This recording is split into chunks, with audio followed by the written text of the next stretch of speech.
so good. Hear how crisp it is. Oh my god, I'm so excited. Okay, give me one moment. Maybe I'll turn the game back on. My bad. That was actually pretty good. Oh, I am in heaven. Finally, the crisp, clear audio I've been wanting for like ever. I'm so happy.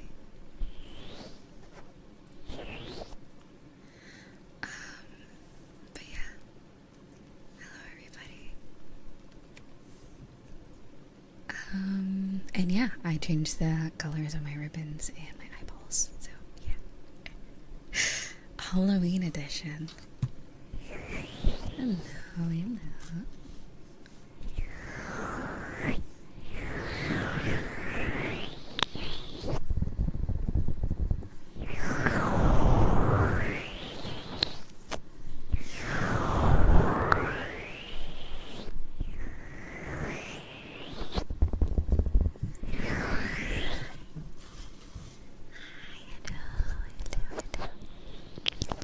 I know, right? I need to just test out everything.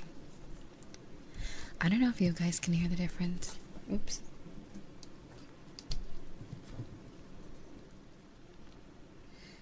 But I certainly can. Sort of. It definitely sounds clearer for the most part. I think it picks up a lot more sound. Did I leave a fan on? I might have.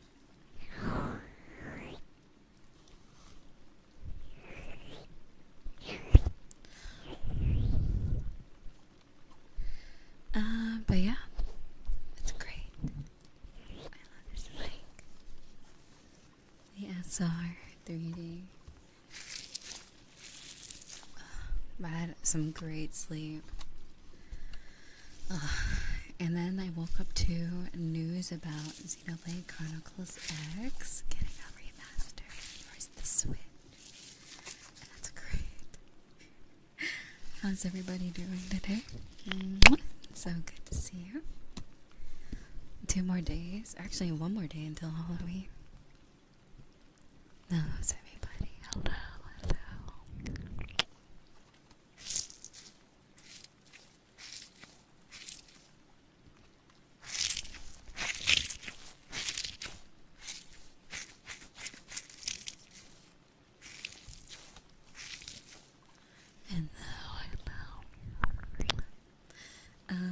But yeah, hopefully throughout this stream there will be not much buzzing, noises. Let me see.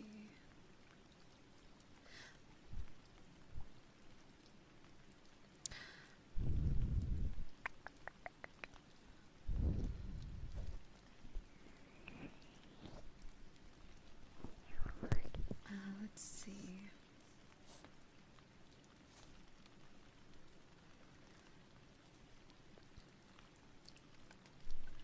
There's a few buttons on it too as well, but I don't know what those do.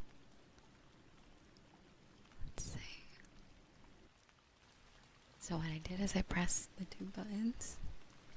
Do you hear a difference? I think it's even louder. I believe this can also be used for music. Here, I'm gonna turn the air off. Ready? I don't hear too much of a difference. It makes the, what's it called?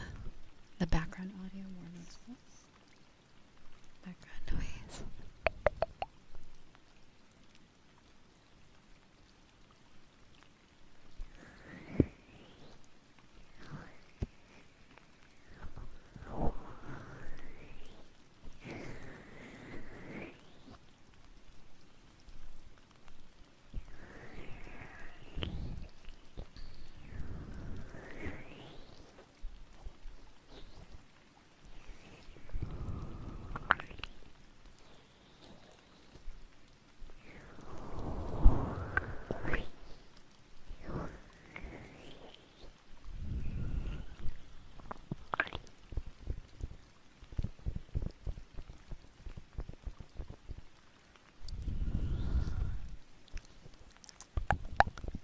I hope everyone's doing well. I'm so excited.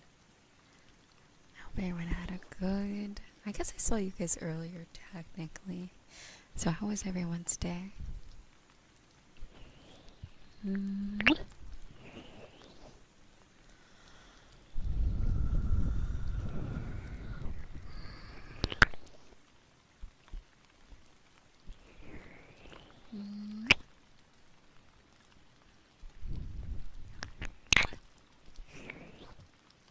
Let's see here. I think all my toggles still work as well.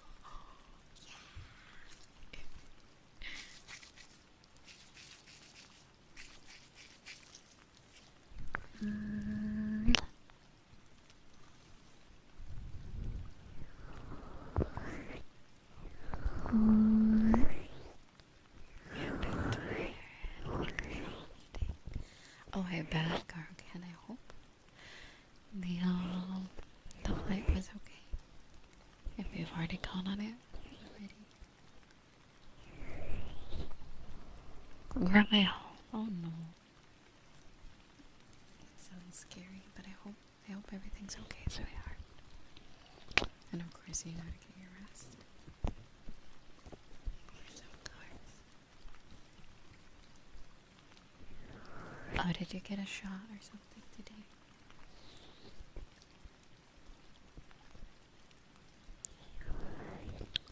Doctors, tell me if this hurts. Gouges. They just like slap your knees and chat. Oh, I see. Let me know if this hurts. Wow.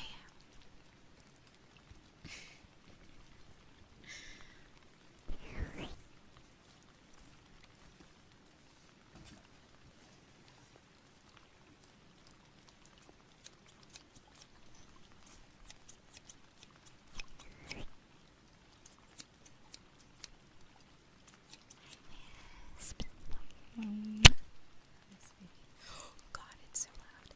This mic. Okay, I'm gonna keep fidgeting with the settings here. So don't mind me if you hear me too quietly.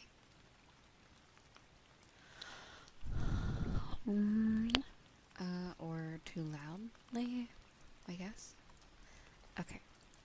Give me one moment. I'm gonna turn everything to 5. And see how that sounds. It does still seem like it's fine.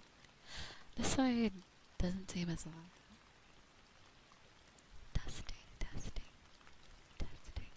Oh, they're the same. Okay. Maybe like 13%. I don't know what else to do.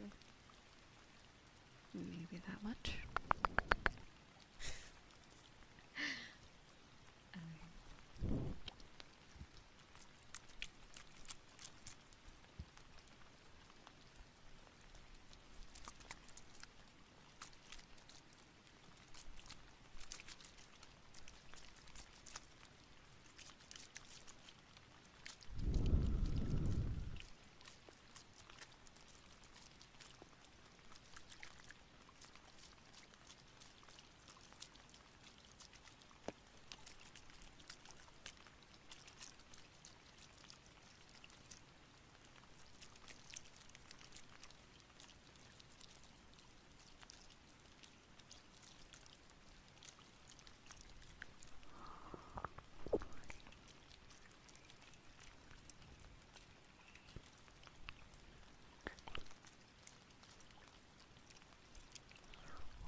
yeah. So today I will go live on TikTok. I'll try it out.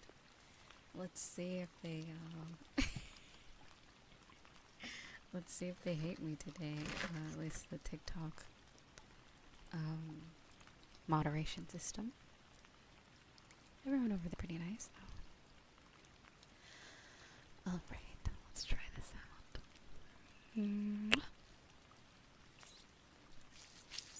Squishy, squishy.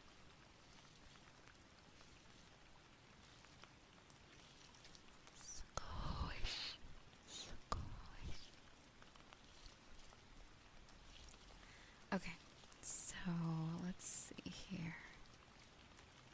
I don't think I need to change anything from last time.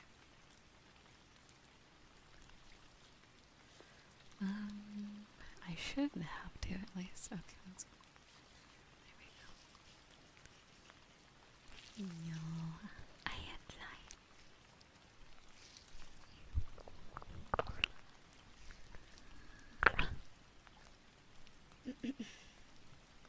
But yeah, I'm super excited about Xenoblade coming out next year.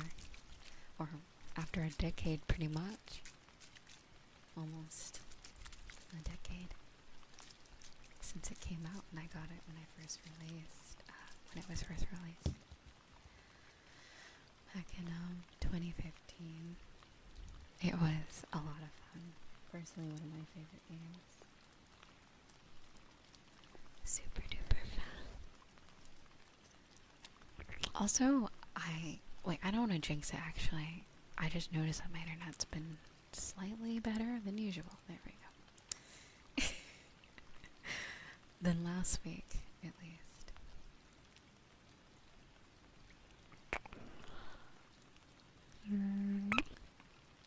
I also have a way for me to see both YouTube and Twitch chat at the same time now, so I'm using the Restream.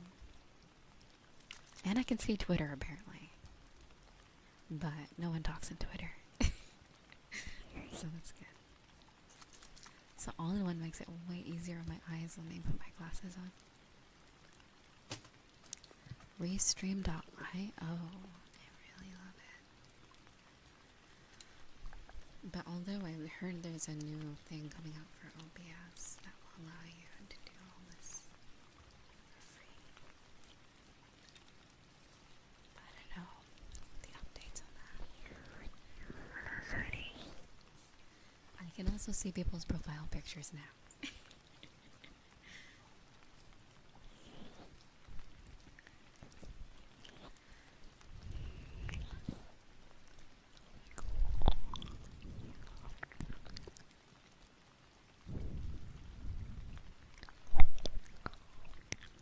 I wish I could change the color of everything. Let's see, settings. Ooh, appearance. Compact mode, what does that look like? Show viewer counter? What does that mean? Viewer counter.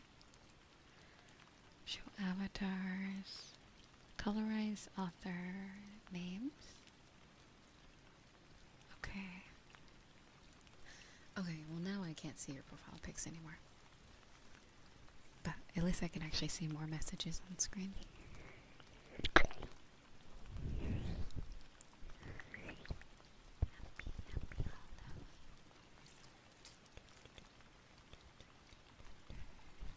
Oh, that's a Vocaloid song, isn't it? I was thinking, like, what's that song that's like happy, happy all the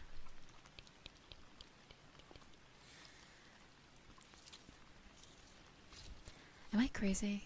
There has to be. There definitely is a Vocaloid song. I think it's like Ren. Is Ren the girl?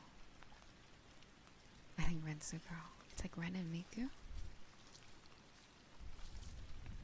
Hold on.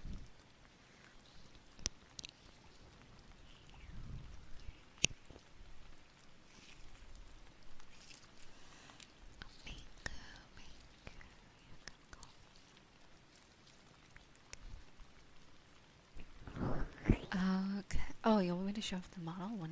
One moment. But sorry, I just woke up, so we're gonna have to deal with the extra mommy voice today until my vocal cords wake up. Or when I decide to drink more water. Which will be in a minute or so. Hold on. I don't know. I don't think this is a full body outfit. So yeah. That's what we're dealing with today. Wow.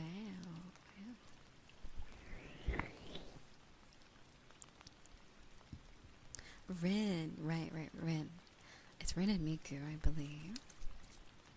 And the song is called Happy Alone. Maybe I should be careful with the hips though. Is that exposed? I don't know, but they're close. Anyway. You know how Twitch gets? They're like, cover those hips, lady. For whatever reason. Alright. I don't know if anyone notices the difference, but at least it does sound a lot clearer for me. And I think what I need to do is what I did with the other mic is not put up the gain too high on the what is it called? On the actual interface, but through OBS.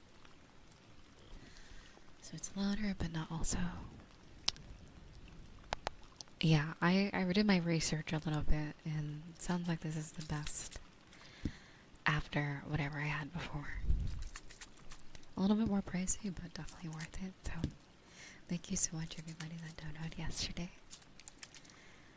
And I can't believe this thing came on the next day. I thought it said 2-day shipping, but I guess it was 1 day. I always thought it was a myth. Because every time they say 2 days, they really mean 3 days or 4 days. Sometimes it comes overnight, depending on what it is. But I had my doubts. Because the last time they did that, they delivered it to the wrong house.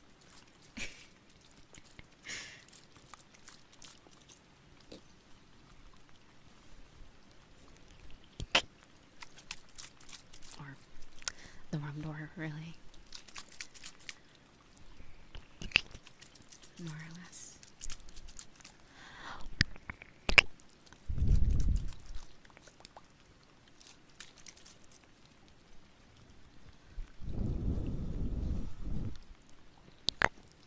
But yeah, I do notice.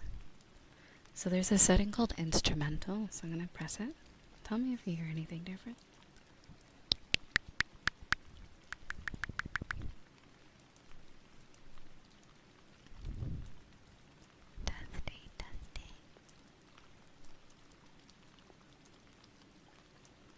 And there's air. I don't know what air does, but I heard like in the setting, not the settings, the reviews. I guess it's important for studio microphones. Does it sound? It doesn't sound any different. Yeah. It might just be because of the microphone I have. I don't know. It might not be for it. But yeah, when I press the buttons, I don't really notice anything too crazy. So, it's beyond me. But either way, so far I have not heard buzzing or interference, so that's a good sign. Also, hello, Ultra and David.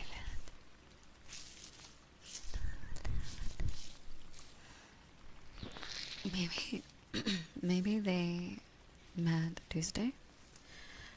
Oh, I guess it was technically Monday when I got it, or when I ordered it. Maybe it's a time zone thing.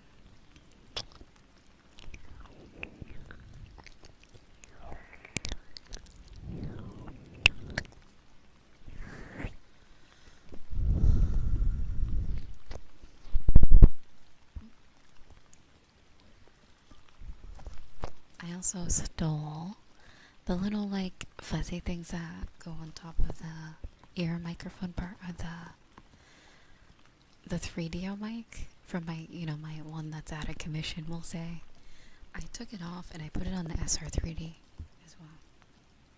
And then the old ones for the SR3D, I just put them in the box.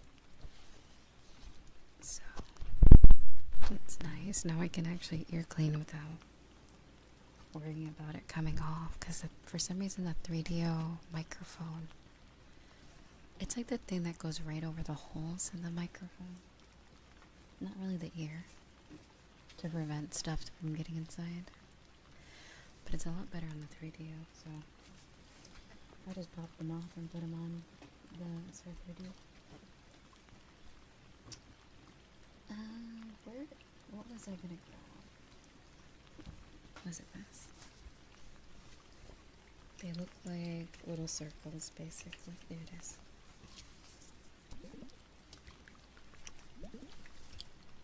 Alright. Let me put the ear covers on.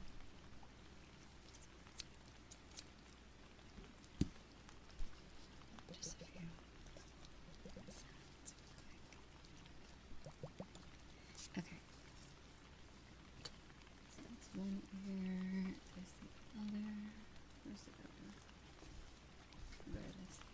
There's the other. Alright.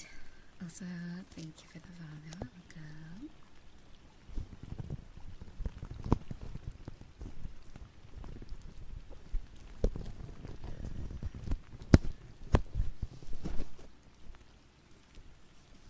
And also, hello everybody on TikTok, Twitter, and YouTube, and Twitch. Sorry to your ears, everybody. Sorry. I'm trying to get the mic covers on. There we go. There's one. But yeah, it's less like, I definitely can notice a difference in the sound. It feels more crispier. It doesn't feel as like bass boosted when I touch or literally do anything. Okay, sorry. Because that on the other one would sound like really loud. Okay, that was probably really loud. Sorry. I apologize. Arg. It's always this one. It's a lot tighter than the other ear cover. Can we do it? Maybe I should lower it. Okay, ready.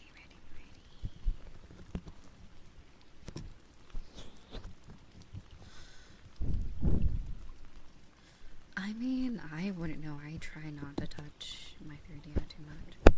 It's definitely not something you can fix on your own unless you're skilled or proficient in that type of thing. Typically, you would have to send it into 3DO to repair.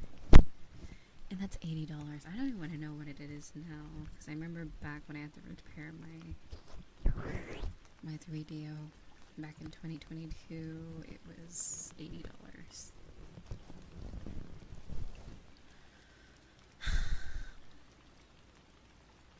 I don't know if I get this one or not, but enjoy it. Punch the mic. I basically am right now. I am so sorry. Okay, I believe in myself. What if I turn it to the side? Okay, let me hear some heartbeat sounds. Okay, what if I put it on? Like, imagine if this is like, I don't know, a glove of sorts.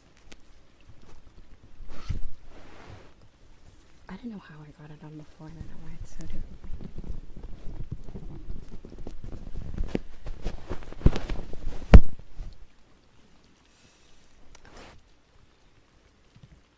You know what? I don't even need it on there anyway, do I? Psh. Silly. Okay, I'm gonna mute. Well, I'm gonna wrangle this thing. I'm just trying to do it without being too loud. Give me one moment.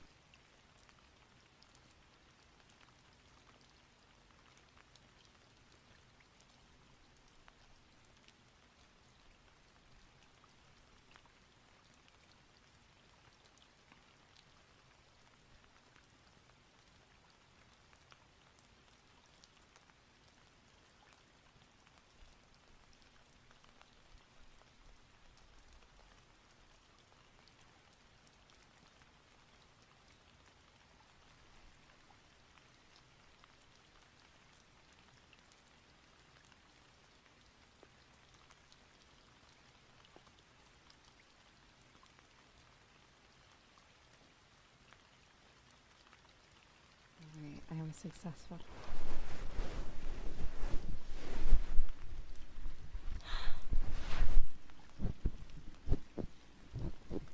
There we go.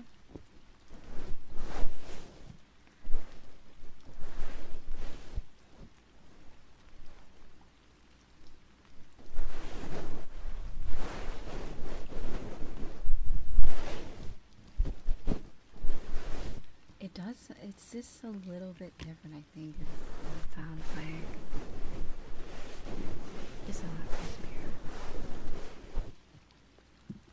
Because, no offense to SR3D or anything, but last year I bought a bundle. It was, they give you their audio interface that they make, like they're branded. I forgot what it's called. Audio Intelligence is their brand, I think. So they gave me an SR3D case, the SR3D, and then the audio interface, their custom one or whatever. And God, it sounded awful. It sounded terrible. I wanted to get a new audio interface, so that's why I bought the bundle. But yeah, no. Because the mic would have been, I think, 400 Great British pounds, but it was 600 because of the case and then all the other stuff that came with. They gave me like an ear picking tool and like I don't know what else. Yeah, basically not worth it. But the microphone was great. And then I've only ever had PreSonus.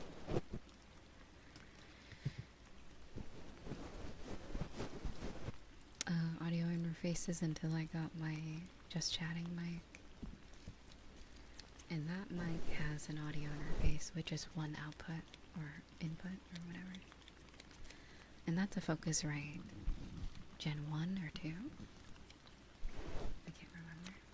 So it's basically the same thing as the one I have now, but instead of one hole it has two. So that is the one I'm using, and I always thought the microphone sounded really crispy through that audio interface.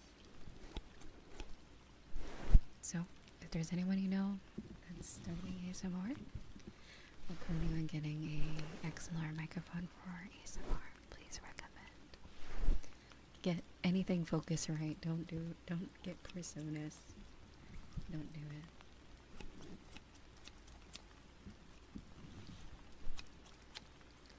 On Reddit, I heard there's a few more, but I think they're just mainly for like instruments and stuff. I forgot what the name was. But, Persona. PreSonus, or whatever the heck it's called. PreSonus. It's just not quite hitting the mark for me. It is a good budget one, but it's just a stark difference in quality or clarity, I guess.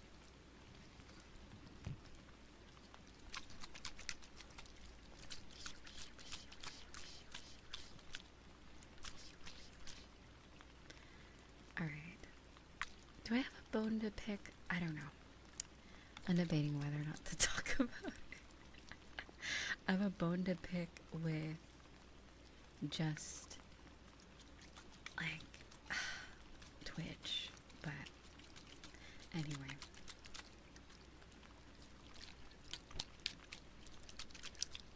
Maybe we'll choose a relaxing day.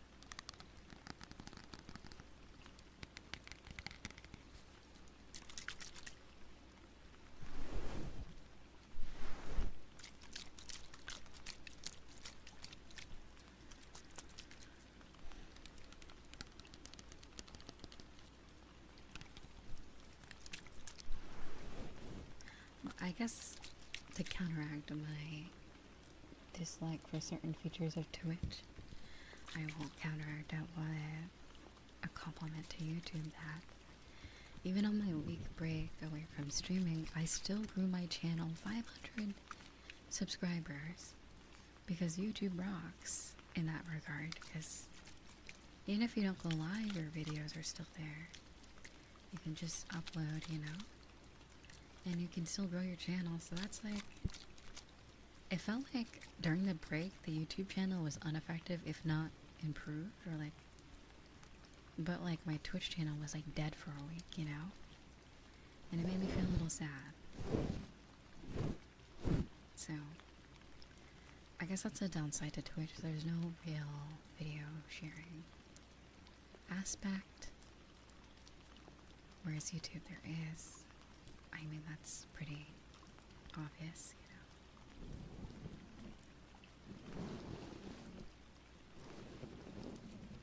And like, you know, TikTok, if you don't pay attention to them for like a minute, everyone will unfollow. So I'm not gonna question how it goes on TikTok, really. Also, Cos, thank you so much for the hearts. I'm a bit exaggerating, but that's what I've noticed at least. Or it's like bot follows, probably, I don't know. As soon as I don't stream on TikTok, I lose like 50 or like 100 followers in a day. So you have to really, really like active on it, I guess. I don't know.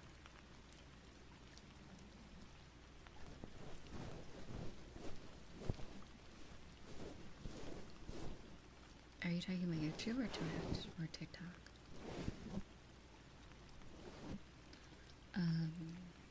Also, what did that button do? Oh, there we go.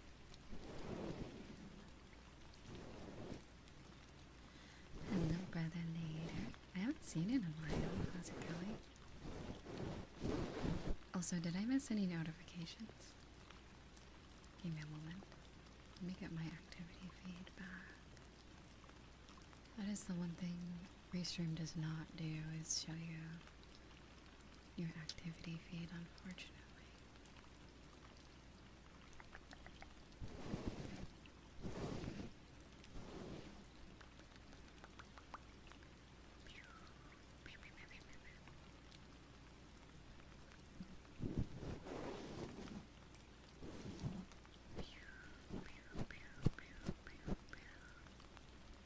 Alright, let me grab activity feed. What is the link to activity feed? I can't remember. Is it /Riza? Riza? /Riza. I can't remember.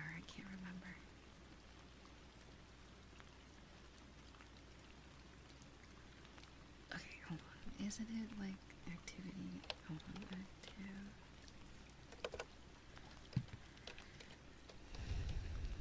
Activity feed. Because there's the Redeems website. I have that bookmarked. Okay, 1 second. Oh, I'm a dummy. It's right here. Pop out activity feed. So it's pop out u/. Oh, that's okay. Never mind. I wouldn't be able to guess that. Okay, give me 1 moment. Activity feed. The one thing I always wonder is why YouTube doesn't do like an activity feed. You can't really see people. You can't really like know when people subscribe to you, I guess. Even like public profiles, it doesn't really do a good job of that, or it's not very up to date or current.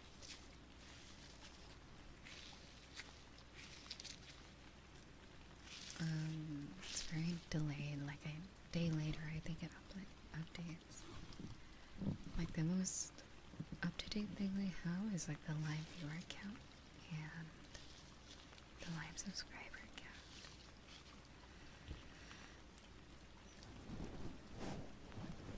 It's only 4 chapters, so hopefully not that bad. Oh. You got an exam tomorrow, so I kind of just Oh, okay.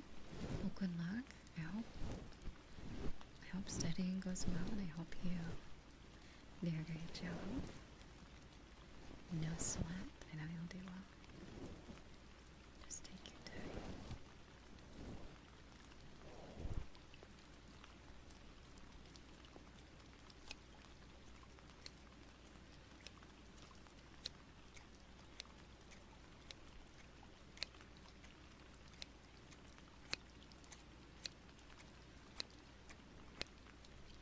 Oh, redeems?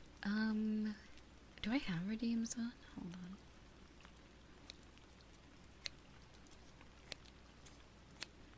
Low taper fade, alright. Wait, do I have the banished item? Oh, I do. Let me get the clippers, guys. 1 second. Here, I got you. I am dual streaming. I'm like quadruple streaming or whatever. Yeah, let me get the clippers. 1 second. Yeah. Sorry, it didn't catch my wink when I'm wearing my glasses. Yeah, it sounds just like clippers. Okay, 1 second.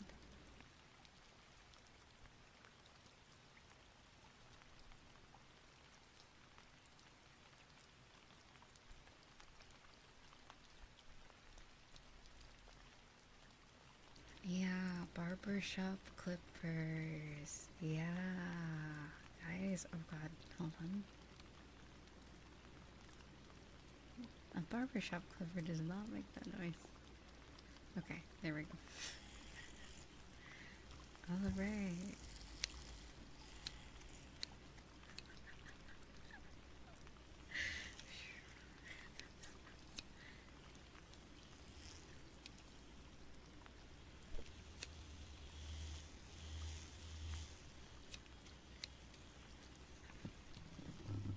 I think it needs to be charged. It sounds like it's losing its like life force.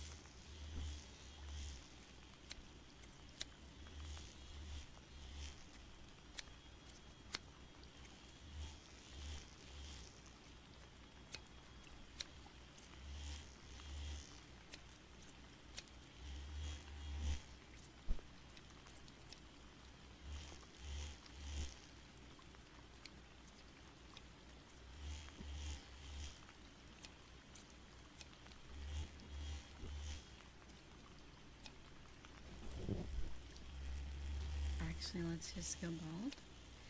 Alright.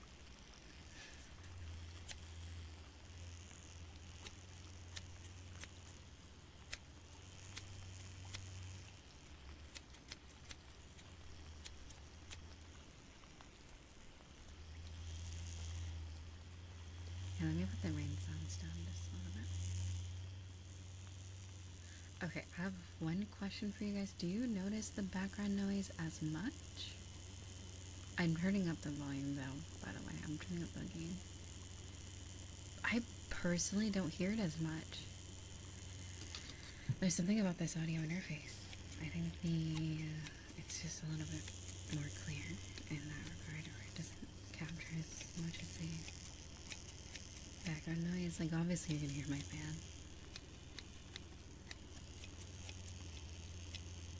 September is over, but the gift sub discounts are still here. Wait, they want me to gift subs to my own channel? Why? Can I even do that? Wait, I can. Okay, anyway.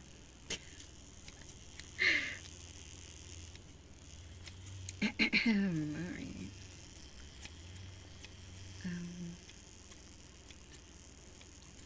Also, thank you for the follow and interact. And Julius and his GPU and Sai and Arashi and Arama and Shadow.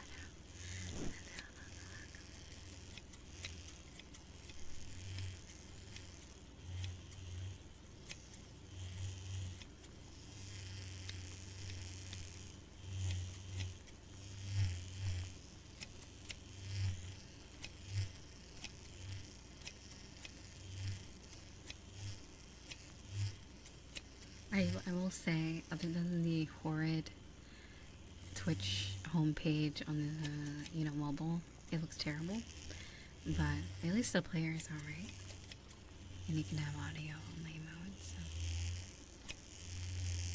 that's one of the perks.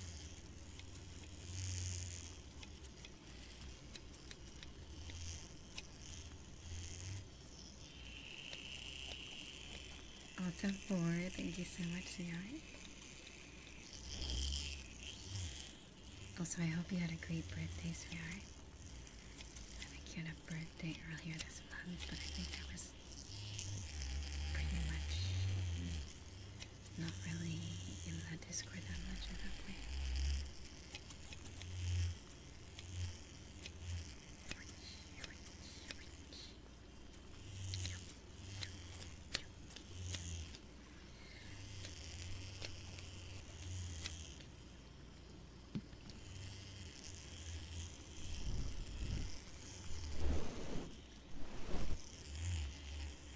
Oh, you play Maple Story. How is it?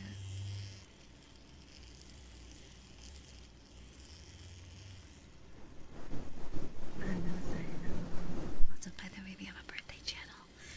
I also have to fix it. For some reason, they post the birthdays in bot commands instead of or is it the opposite?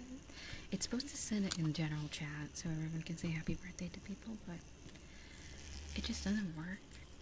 I'm terrible with Discord bots. Like, I just know about the Twitch, not the Twitch, the Discord tickets thing to work properly, finally, for the mod. Or today we had someone trying to sell people VTuber model commissions as Amelia Watson from Hololive. And I'm like, oh yes, legit, the real, the one and only real Amelia. That was so funny. I'm like, I didn't even know she does art. They got us. They were in the server for at least a day.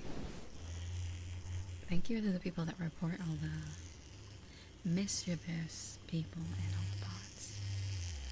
And people trying to do commerce and sell things. It's not really necessary, I think. I mean, there's places like VGen now and Fiverr. Like, I don't know why they don't just join Fiverr and just do that. I know, right? So nice of her. Real art by Amelia Earhart. Oh yeah. Like, what I've been doing recently is Discord has a feature where you can basically sort members by joining date. You can also sniff out the bots by clicking unusual DM activity, timed out, or unusual account activity. So Discord manually marks people as suspicious, and then you can just kick those people because they're likely just bots or people that are spamming people's DMs. So it's quite easy to do that, although you have to do like a 2-step authenticator if you want to ban them, which is kind of tough.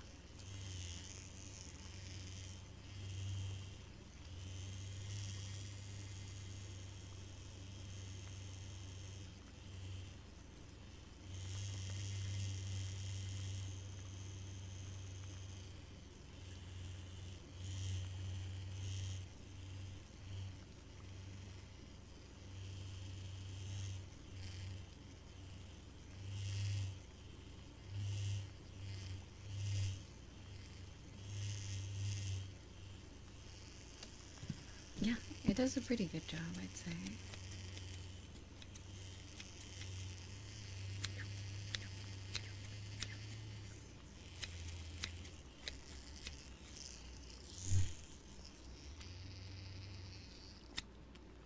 Okay.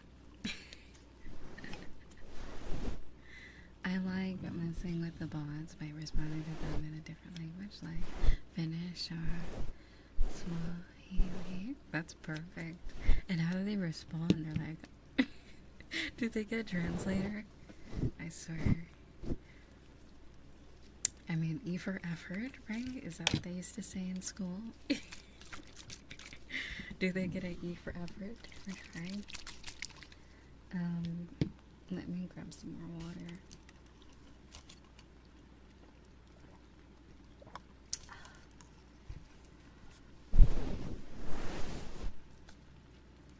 Guys, I went to sleep feeling so happy. Like, I don't know. I love you guys a lot. That's all I gotta say. Like, I don't know. Just reflecting on everything. I know I yapped like a ton yesterday, but you guys make me really happy. And I hope either in the coming months I can do more community stuff, because it's like, I don't know, I think the cream of the crop of this year, whatever that phrase, I don't know if I'm using that right, but the beginning of the year was such a vibe because we would hang out more often and stuff. And then I got all busy, and I'm like, can we bring that back? Especially like last year. Remember last year in the fall too?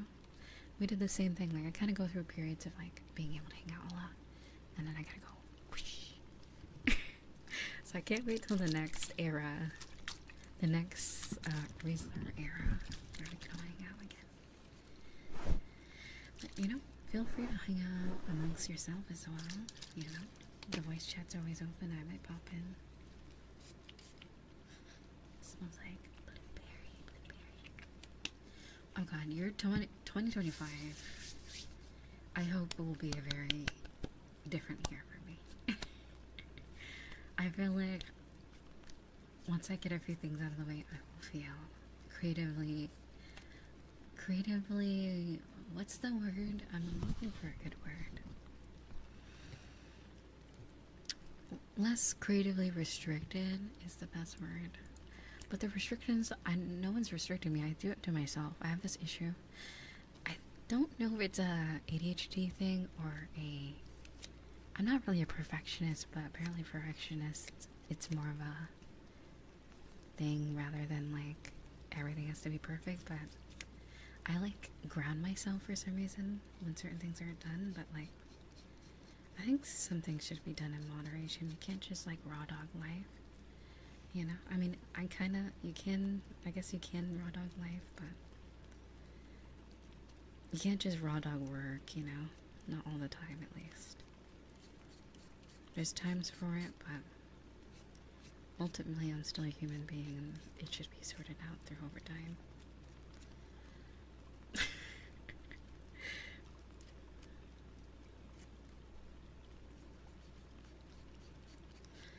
Is the Nikkei update coming out tomorrow? God, I have too many. You know what? Can we extend? Wait, what am I saying? I can extend. I'm extending this till November 1st at whatever, 12 a.m. Because I want to stream on Halloween pretty much the whole day as well. We have a lot to do. I made a list. Where's my list? Oops. I did not mean to drop that. So I have my list of VR chat worlds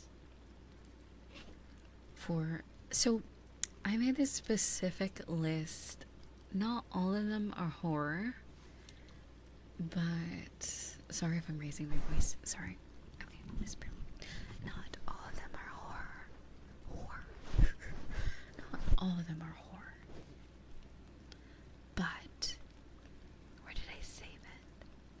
No, where did I save it? Oh my god. Okay, wait. I know one thing is like not YouTube. Windows usually. There it is. Open.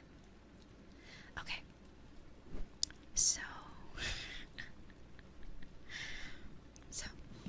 I sorted it by like spooky, very scary. Then they're like eerie vibes, if you know what I mean. Like, they're not like, oh my god, I'm gonna have nightmares tonight over this. It's like a spooky atmosphere, or like an eerie, scary atmosphere. Do you know what I mean? So I sorted it by that, like more artistically scary, but not like actual scary. Anyway, So, for those that do play VR chat, please take my recommendations because I'm great. I hate horror, and I can tell you that someone who hates horror can attest that these ones are pretty good. Because I feel like people who enjoy horror maps kind of just say, wow, that was great. There was like 9 jump scares. And I'm like, no, jump scares are not it. So I'm going to tell you which ones are the good ones. Thank you. I am a chicken, but I am an artistically inclined. I can see the vision that some of these people are doing. But it's also in VR chat, and they're very short, some of them. So, surprisingly, one of them came from Summer VCAT. That horror map in Summer VCAT. Okay, why do I keep dropping things? Anyway, I'm gonna talk fast because I want to get back to the sounds. Here, I'll just post a list. I forgot, the one thing I forgot to do is put the links to everything. That's what I was doing before I restarted my PC. But, let's see. Okay. So I will kind of give you a brief description. I'm so on board with that for. I'm over jump scares. I don't like them at all. I'm tired of it. I'm glad people are on board too, because, like, it's kind of getting old. Okay. So, here's what we got. The first one, obviously, you guys saw me do this months ago, if you were there. It's Pokopia Land. So, I recently discovered that, I think I told you guys about this the other day. So, Pokopia Land had a horror map, and I did it on stream. But apparently, this Halloween, they updated the horror map to be completely different. They also have the old horror map that they had within the amusement park as a standalone quest world, so I'm not too sure what that looks like. I don't know if they changed anything. But yeah, so that is Pokopia Land. So there's basically 2 horror maps you can do now through Pokopia Land. The new one apparently is terrifying because my friend, who is a horror buff, said that they went there with their friends thinking that it was the old Pokopia Land horror map. And, you know, when you get in, they're like, wait a minute, this didn't happen last time. And they were pissing their pants. So I'm like, you know what? That's great. Because both of them are good. The other one was kind of scary, but it was more like a ride. Apparently this one is more like a horror map, where you actually had to do stuff and walk around, so that'll be interesting. Then there was a one called Mayfly by Flowers Right, I think their name is. On here, see. If you look it up, you'll be able to find it. So, this one, I thought it was really good. It gave me, like, what, Resident Evil Village vibes? Do you remember that game from a couple years ago?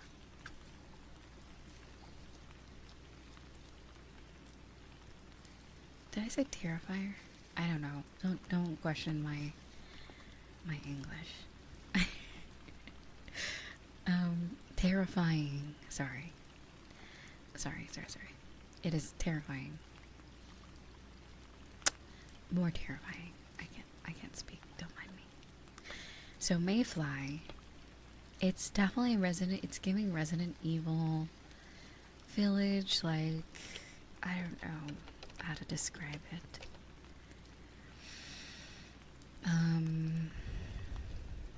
It's short. It's like 10 minutes. Not really that long.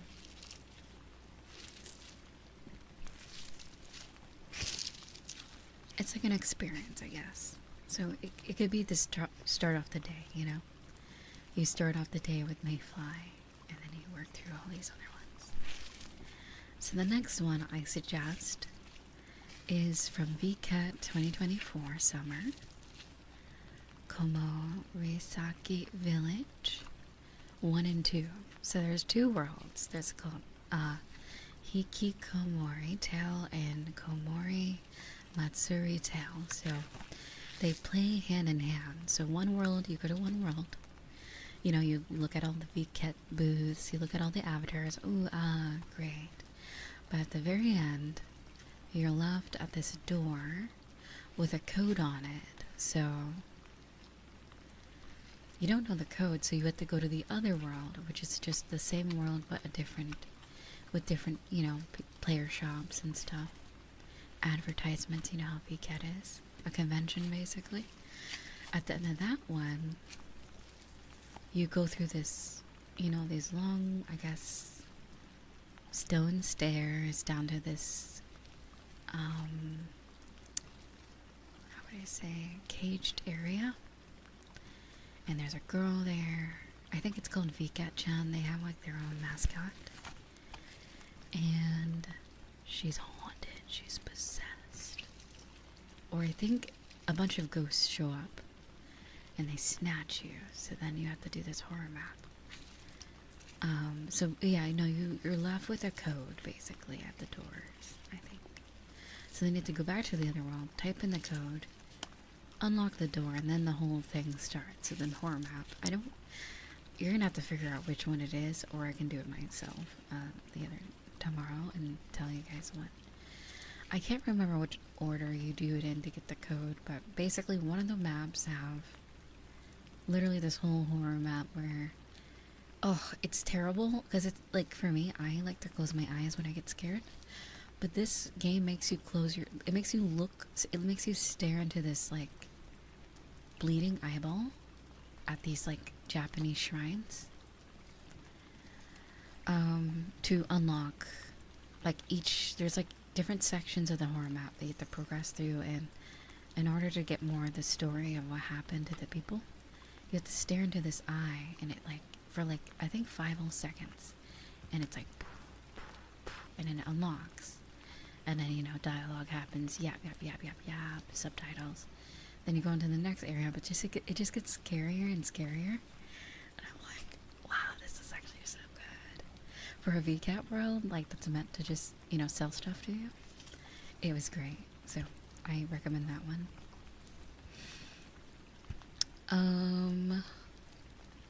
The Nestled Glade. I took you guys there during one of the meetups. It's a sound-based horror game. It's not very long, just like Mayfly, it's very short. If anything, it's an appetizer, really. Even shorter than Mayfly. It does have a nice little world, house you can go into at the end of the game. So, basically you collect all these papers, and that's all I'm gonna say. Lots of interesting stuff in that map. So, the one I've been threatening to do on stream for a while. Threatening? I don't know if the threatening is the word. It's kind of scary in the sense that, you know, like PS2 game style. It's not quite that, but it's very close. So I think that, plus the horror aspect or like the eerie aspect, makes it a little scarier than it actually is. So it's called Markers. That one oh yeah, I was telling you guys about that one. I was saying that you guys, if we do it for the meetup, I bet it would go better than when I did it with my friends, because they were yapping the whole time. It took us so long because I was like, what are you guys doing? We have things to do. And they were just standing in a random corner and yap for 40 minutes, and I was like, oh my god, I'm never doing these maps. We've gotten better with it lately. So Markers, it's very SCP inspired is the best way I can describe it. It has like that 16-bit graphic. I don't know how to describe it. It's very like pixelated, but not, because it's 3D. But yeah, Markers is interesting because I feel like without the hidden ending, there's like a hidden second half of the game essentially that wasn't there when the game first launched. It was added this year around springtime. So you basically have to collect these little computer chips throughout the whole map. There's about 5 or 6 of them. they're not too hard to miss, but they're easy to miss if you're just, kind of waltzing through the whole thing. I hate it because if you miss one of them, you have to redo the whole thing to get the secret ending. So you have to really pay attention, scour the whole area before you progress to the next area.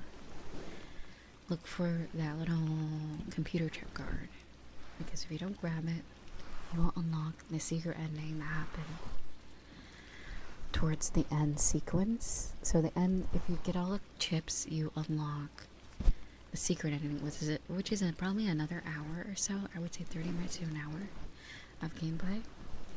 And that's where it's actually scary. I was so scared when we actually unlocked it. It's very eerie. It's very scary.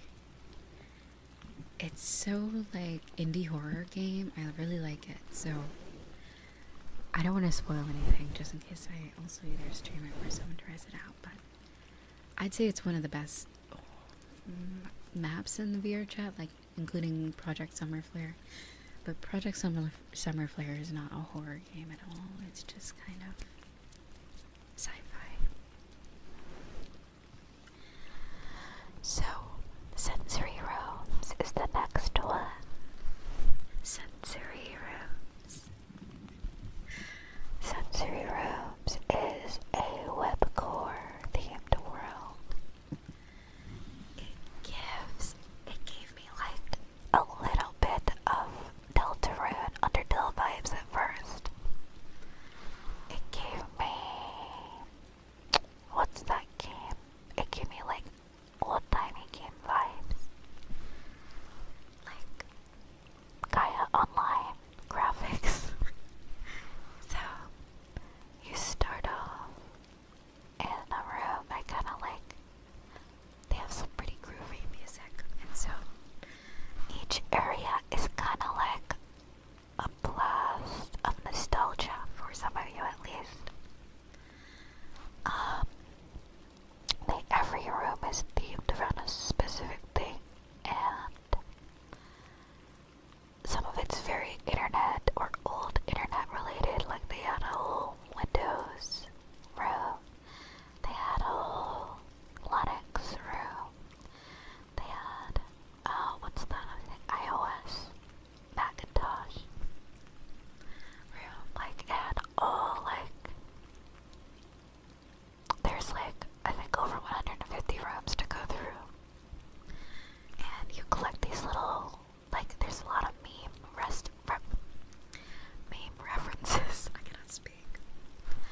it's just very, it can be eerie at times, but it's never like jump scare or,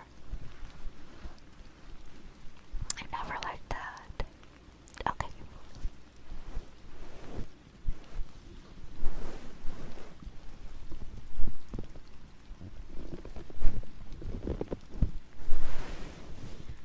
So, the next world is subterranean flood system. Sorry, I had a struggle with that word. So, this world is... Okay, if you have a fear of water or drowning, don't play this game. I don't recommend it. It's literally that. It's a horror game where you start off in a flood drain system. Oh my god, TikTok. 1 second. It's making me do a puzzle. Because they sense inactivity, apparently.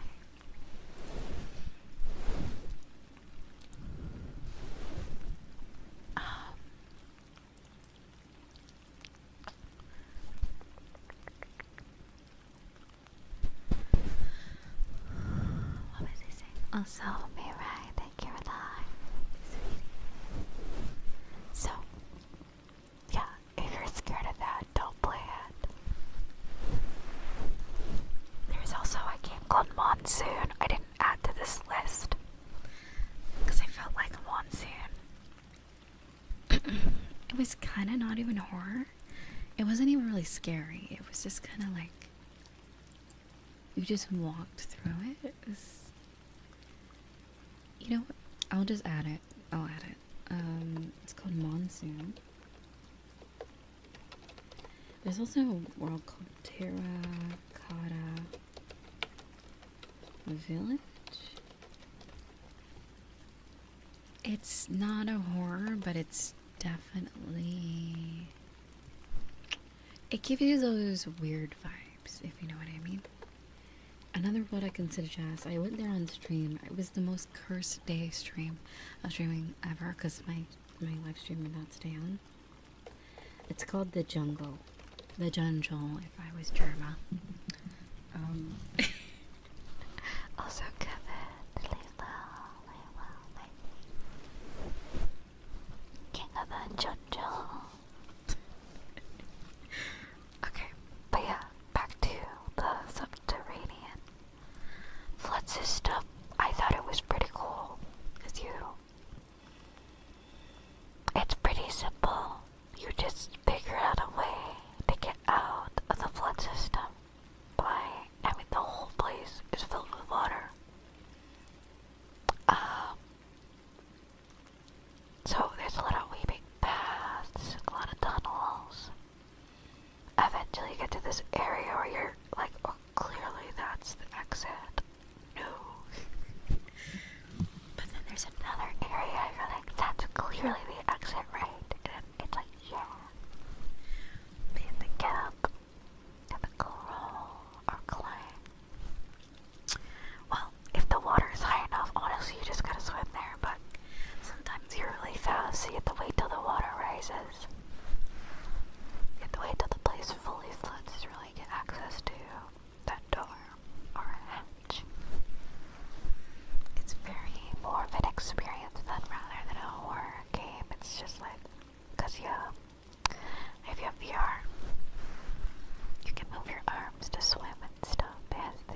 is something called the Void.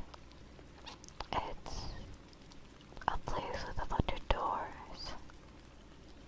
It's a, what is it called? It's an ARG world technically. But you don't have to do the ARG or you don't have to figure out anything. You can just go to the specific door that leads to a room or world with just a TV and a cassette player and a bunch of cassettes. And if you just grab a friend or a bunch of friends and you go to this world and then you go through the door to that world, you're definitely gonna feel creeped out. You're gonna feel like things are watching you in this room.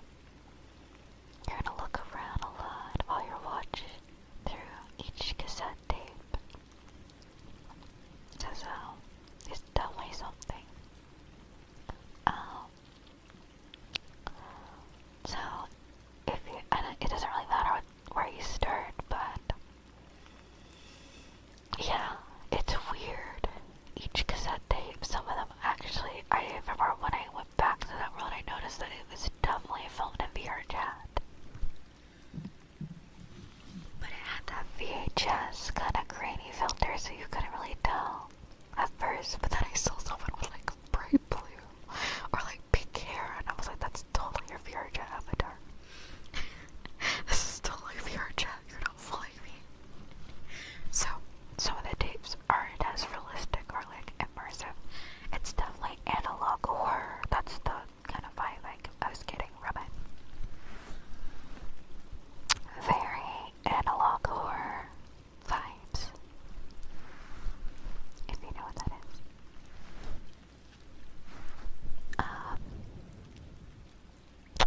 But yeah, also hi Rex, sweetheart, and hi James.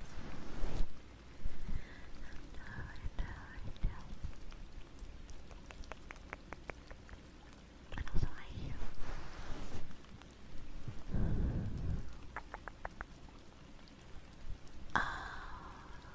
Is it good? Thank you so much for the boss, sweetie. Oh, whoa. Emil, thank you so much. Thank you. Thank you for the 10 gifted. Oh my god. Hi. Hi, Emil. I hope you're doing alright, sweetie. And, also, let me drink some water.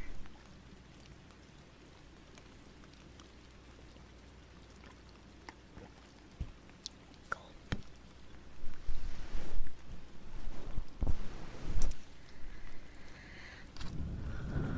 There was also something called Hell's Basement.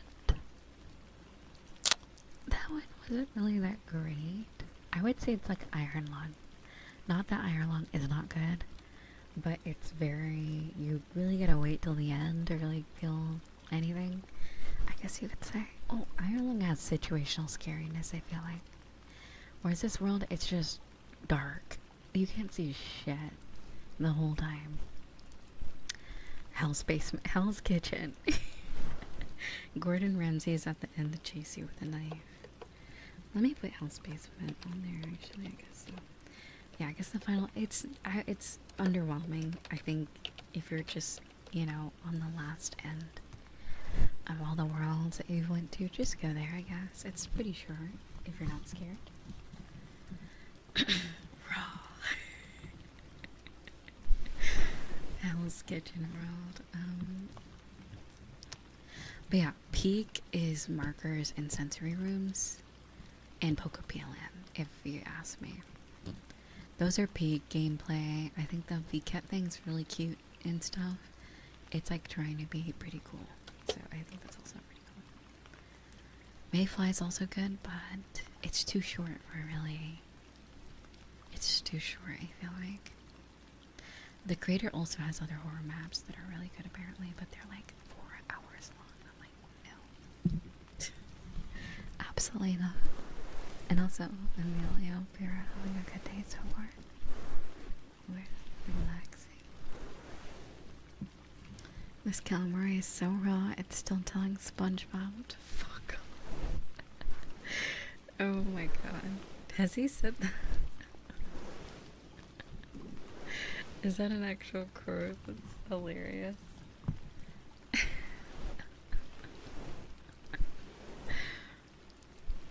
Oh my god. This calamari is so raw. It's telling SpongeBob to fuck off. Oh my god. That's great. That's great. Excuse me.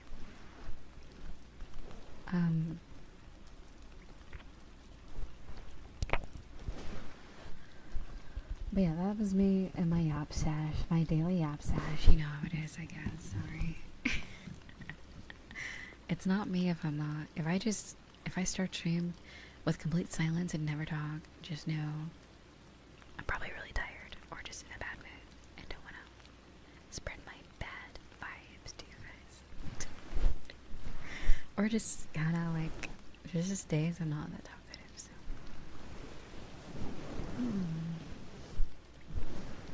That's good. I'm glad you're doing alright. And also, hello, Soren.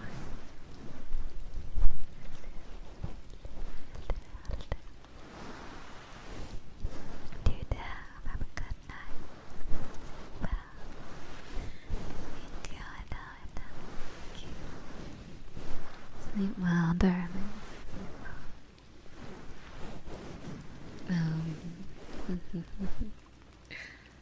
But yeah, I'm not too big on horror maps, so although I feel like my tastes are refined, I'm good at finding obscure worlds, but they're just not that scary. I think the scariest one is probably Mayfly.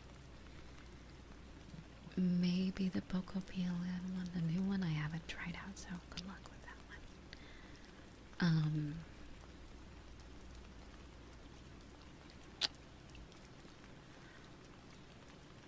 But yeah, I can definitely give you a good list of worlds that are kind of like, they give you kind of a atmosphere. But I'm just not into horror that much, so I don't know what's good.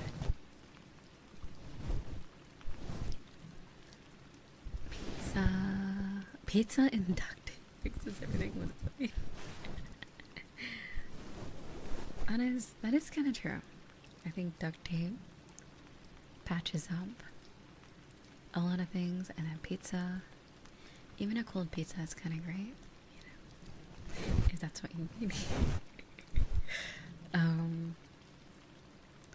I think it was on either Instagram or Twitter. I saw a post about, I think this person was in Canada, and apparently they shred the pepperoni before they put it on the pizza, and I'm like, that's kind of a vibe though. I kind of like that idea. And I'm like, that's not a bad, because it kind of like meshes with everything else pretty well. So I never thought about that. And it also prevents restaurants from stinging out with the pepperoni, you know? You kind of get an even coat of pepperoni on your pizza, if you like pepperoni.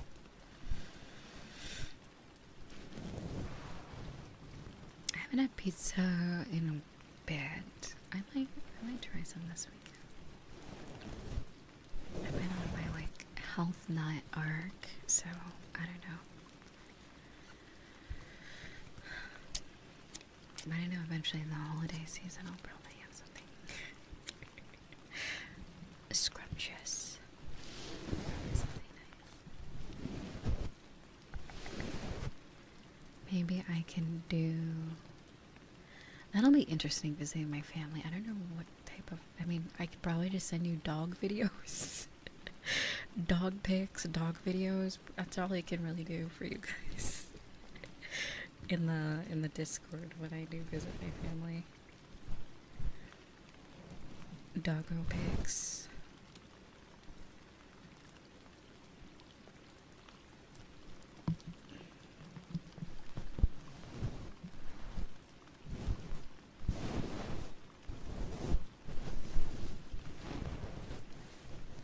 I would seen my dogs in a year and a half. It's just been way too long. Apparently, did I tell you one of them were bald? Oh my god, that's so funny. I mean, it's not funny, but it's funny now that they're better. Not funny when they were going bald because of a skin rash, but now it's funny because they're all better now. They're slowly growing their hair back, but they look so silly. They look so silly, like a balding blonde man. It's so goofy, but they're still adorable and cute. I love my dogs a lot. No raptor. And no winter, because they're not that old of a dog. I think they were considered middle-aged. Maybe senior, I don't know. But they're definitely not at the age to be losing hair or anything. So it was just a bit silly seeing them like that. The raptor on the winter. Thank you so much, sweetie. And hello, Amara.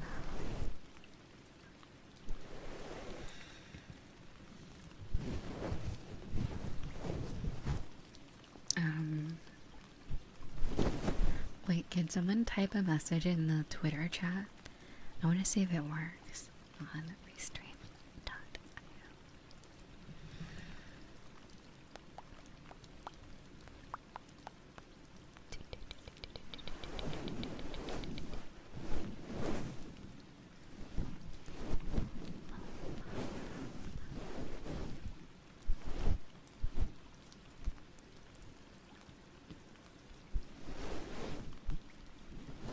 Also, we'll be doing web fishing before I go to bed. At some point. I was thinking about doing the VR stuff today, but no, we'll do it today. Technically, like today. How do I say this? The 30th and then the 31st. We're gonna extend the extended stream to one extra day, because you know me and my sleep schedule. You know what it is. So.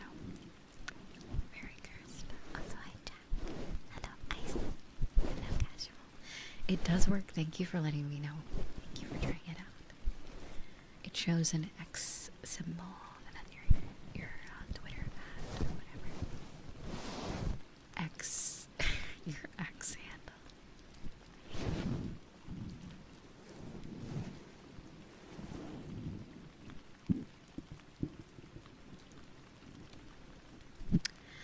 It's funny, yeah. I think people have the idea that pizza is unhealthy. It depends on where you get it, though, I think. And also just how much your portion, I guess. Ultimately, you can eat something unhealthy, but as long as it's in moderation, it's typically fine.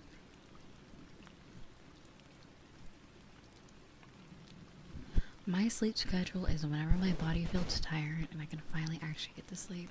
Because I said I ended stream, you know, remember, like I streamed for 5 hours and I said, good night guys. It took me, oh my god, I don't even want to know, like 7 hours after that to actually get some sleep.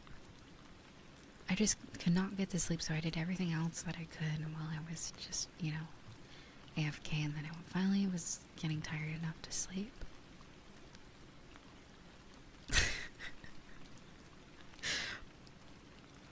Anyway, I was gonna mention something, but never mind. I forgot we're on Twitch.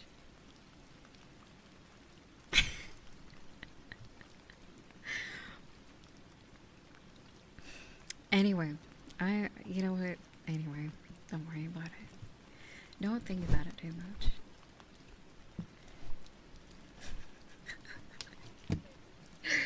All I gotta say is that there's a variety of sleep methods, things to help you fall asleep, and I'm not elaborating. But that's typically the final straw.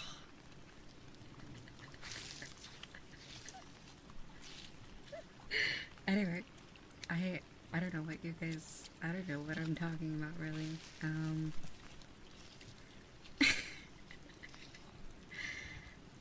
I really don't. Don't question me. I am not smart.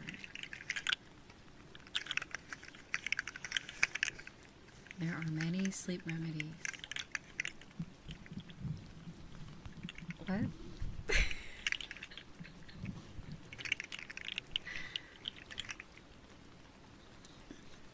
Anyway. Yeah, like, actually, yeah, that's so real. Taking a shower actually does help. Who enjoys cold showers and who enjoys warm showers and who enjoys hot showers? Because I've taken a cold shower before, but it was very specifically on like one of the hottest days on planet Earth. And I even felt like the water was kind of not as cold as it really was because of how hot it was. Like, I think the water was warm. Technically. It was just a few degrees off from being like warm water. I do like hot showers. I heard hot showers are not good for your skin, but I don't care. I do enjoy a hot shower. Or like working up to a hot shower. I don't immediately like go scorching hot. I kind of like, you start off with like, you know, warm water and then you just crank it up.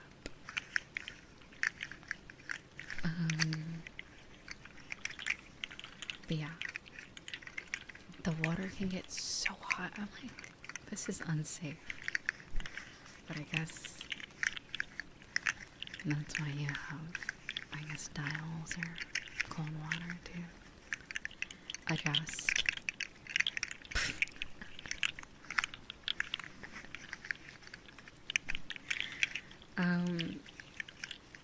What was I talking about before? I forgot. Right. Yeah, like, today I think I'll do better with trying to get to sleep. I think... I don't know. I don't know what causes me to fall asleep, but I know there are some cheat methods, like melatonin, that will help you fall asleep. And other sleep remedies.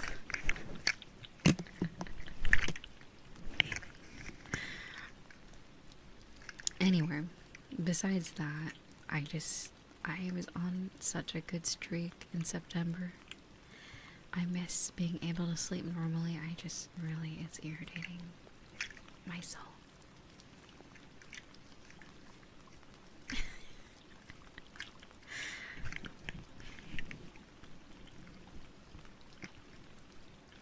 And also ASMR is good to listen to as well. Reading to sleep, I've heard of that. It's good, but I need an actual book to do that. If I'm on my phone, I would not be able to just fall asleep. I'll just start browsing the internet, or I don't know, the phone screen might keep me awake for too long. Also, thank you, Spice.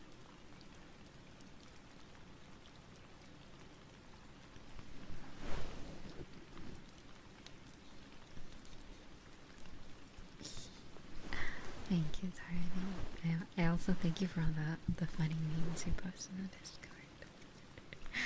What was the recent one? It was the warheads. Oh my god, that was funny. Baby girl, I'm like a warhead, and it's like the Starling edited on the face. Or like hold on. It's someone's face edited on the Starling. Oh, the B movie. Oh, Barry from the B movie.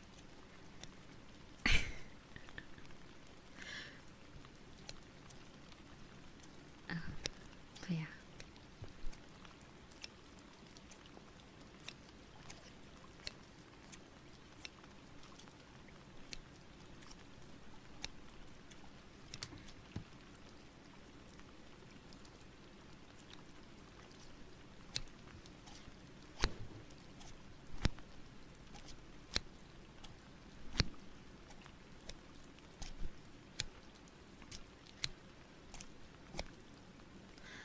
It's funny, bought some and then they lost it in shipping. But I just have normal melatonin pills. I would rather have the gummies. I feel like I'd remember to actually take it more often. Here's the thing about buying things on Amazon. If your stuff gets lost in shipping, they just give you a refund. I dislike other websites where they're like, well, they make it a whole thing, you know. Yeah.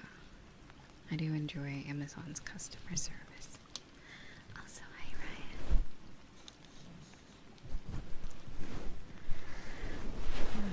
Ryan. Yeah, they have gummies. They have just, you know, pills.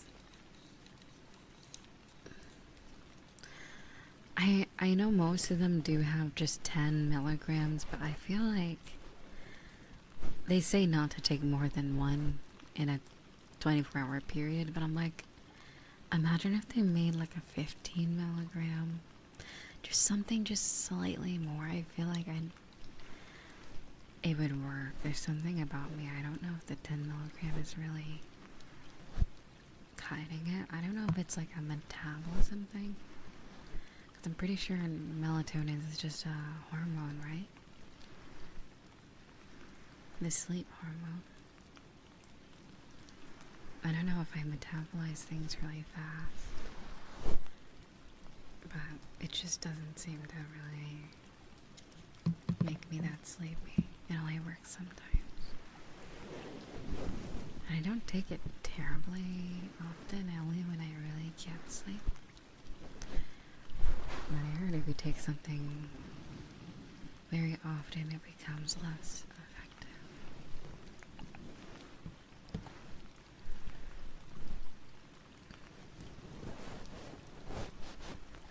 Does it? Okay, so it has the opposite effect?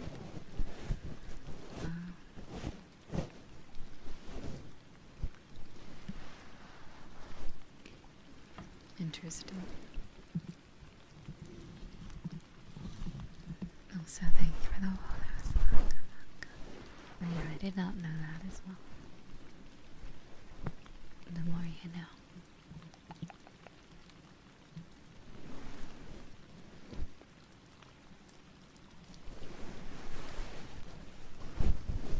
But yeah, today and tomorrow I'll do the VR stuff, and I'll try to go to sleep as soon as possible. As soon as possible tonight, so that I can wake up a little bit earlier, or at least by the afternoon, and be able to stream for you guys.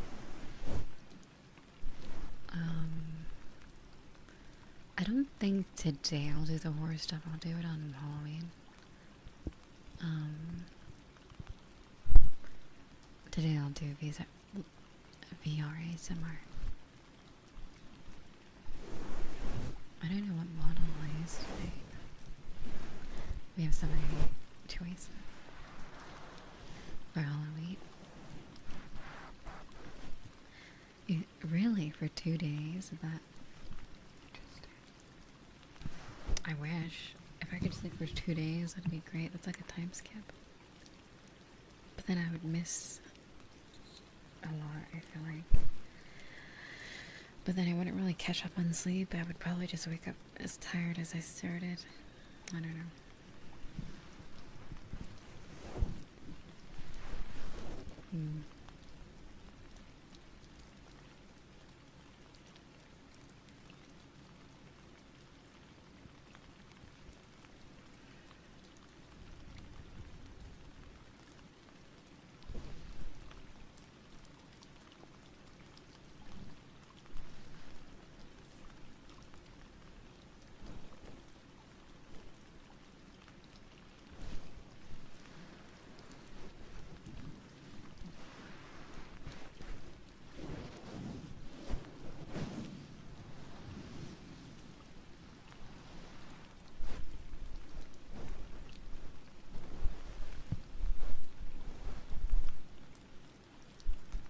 Either want the whole 48 hour stream be after.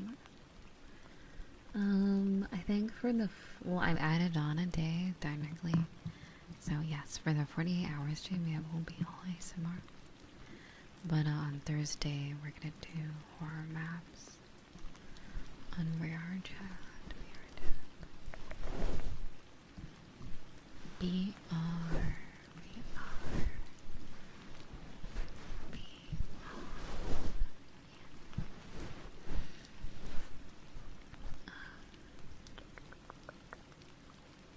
But yeah, that is ultimately the plan.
Awesome.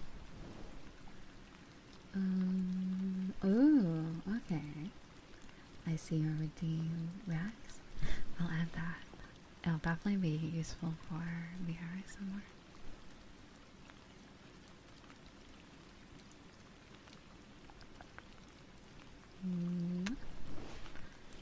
Okay, where is redeems? But yeah, guys,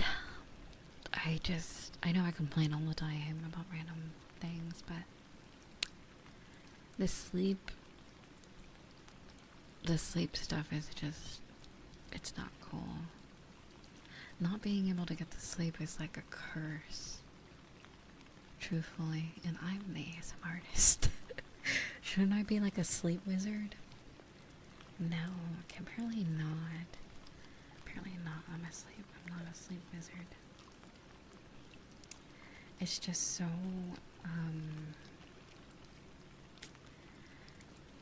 it's just cursed, truthfully. As someone who, I feel like sleep isn't just for the rest. I feel like it gives me a brain, I mean, it's probably for everyone. The brain reset it gives you, because I go nuts. I'm a crazy person when I don't get sleep. I mean, I'm already crazy. Me without sleep, good luck. Good luck. And Skull, hi sweetheart. Well, yes, technically my sleep is better now because of that spice, but it's just fucked. I think my sleep schedule, my circadian rhythm or whatever is just absolutely fricked. And it didn't just start with that. I think it's always been fucked up since, I mean, honestly, since like the past 3 years, ever since the last job I had, I used to wake up at 4 a.m. And like, it's not, I feel like my night owlness, although I'm a morning person, my body is just more inclined to just be a night owl for some reason. And it's just never stopped. I've just been able to pacify it in different ways over these past 3 years. Like, I don't know, blackout curtains. Oh, whoops, sorry. Before we move, we had blackout curtains at some point, or just, you know, various methods of trying to get to sleep on it at a timely fashion. It's more of like, I'm a heavy sleeper, which is ironic. Once I go to sleep, you're not waking me up until I wake up myself. But the getting the sleep is like the most challenging thing. And then there's some days I'm out like a light, so it's very inconsistent is more my frustration, because there'll be days where I don't have things planned, or like there's some days I want to get to bed at a certain time so that I can wake up, and then there's like the weekend where it's like, I don't know, I just fall asleep easily, but I'm like, I have nothing planned this day, so there's really no perks of, yeah, sleep gotcha basically. Also, I live. Oh, happy birthday! Happy birthday! You get a cool birthday. Very nice. And thank you so much for the biddies. Yeah. And also thank you for the biddies yesterday as well. I think you BRP'd right before I saw it. And also Umbrella, if you're out there, thank you so much for the sub yesterday. That is also someone I miss. And Hazel. Hazel. Thank you so much for the, I think it was 20 gifted in the middle of the night. Thank you so much if you're out there. But yeah. And thank you everybody who donated yesterday as well. We got our audio interface. That's too loud. That's so sensitive. Oh, I'm gonna turn that down again. Okay. But yeah, it's great. Thank you so much. This has been a worthwhile purchase. So far I haven't noticed much buzzing. It's, I think it really was the personas, because I think it keeps sounding like I'm saying personas. Presonus. I think it was the Presonus audio interface, because I just bought these XLR cables, and I've only had this mic for how long? Like a half a year? No, maybe more like a year now. Like this, I take very good care of my ASMR mic, so I'm like, it just cannot be either of those things. So yeah, I think my guess was really right with the audio interface. It's also a lot lighter. Like I could place this probably closer to the middle of my room when I do VR for ASMR, without fear of it like breaking. But if I ever have a fear that it might get scuffed, I can always put foam around it or something. Which is great about this thing. It's a lot smaller too. Very compact.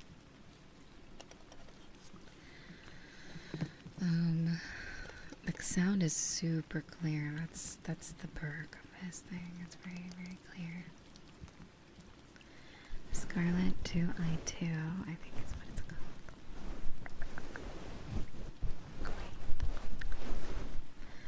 I always found that staying awake until exhaustion and then going to sleep at a reasonable time was a good way to rest. What I call that the matter of consistency is which is the hardest part, because what responsible adult wants to sleep to a schedule?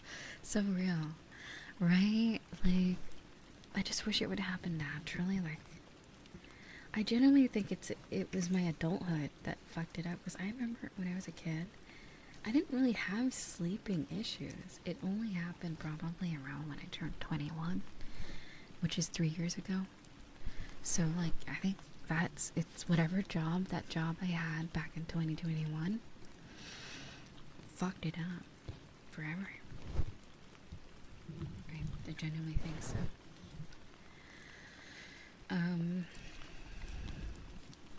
But yeah.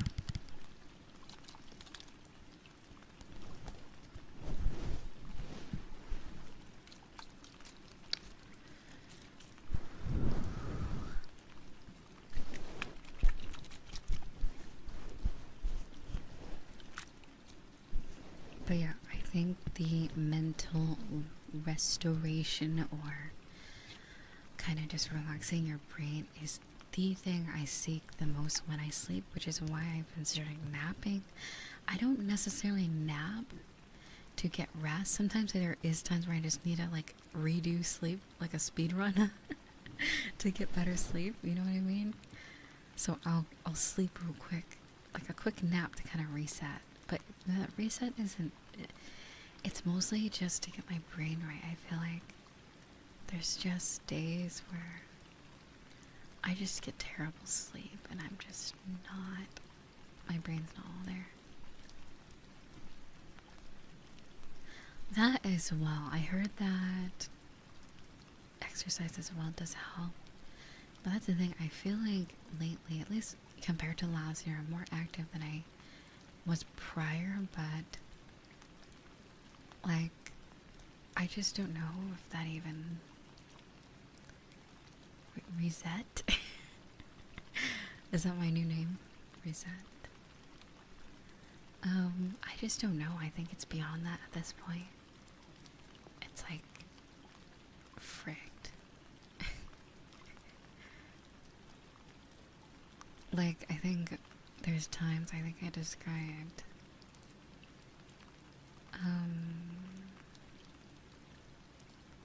where I'm mentally tired. I know I censored myself. I know. I'm sorry. Some of you are probably cringing. Yeah, I say frick because it's like, I don't know. I just don't look like the type of person that would say fuck. I don't know. I feel so like, maybe it's like internalized, like, I don't know. I feel like I have some things to unpack. Like, it's not very ladylike to swear, you know? So I always get a little embarrassed when I say bad words.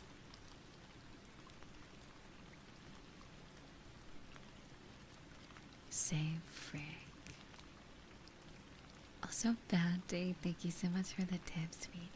Thank you, thank you. Thank you. Thank you. Man, I hope you're having a good day, sweetheart. No pun intended with that one, but I hope you're doing good.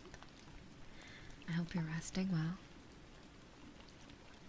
She was a frick girl, he was a heck boy. Can I make it anymore? Yeah.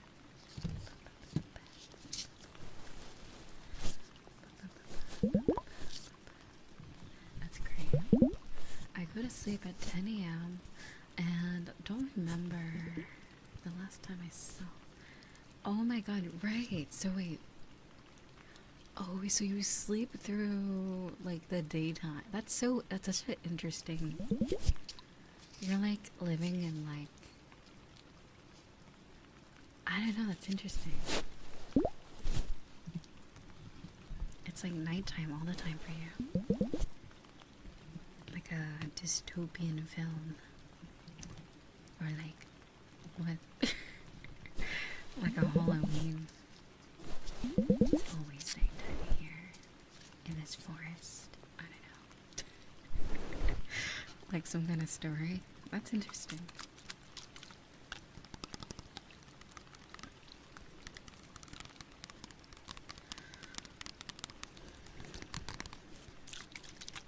I know, the phone, that's the thing. I've tried to stop using my phone. Okay, you know what? We need to bring back Kindles. You remember those? Remember the paper Kindle? Do they still make those? They're so, it's kind of, they're onto something. Maybe I need to buy one of those.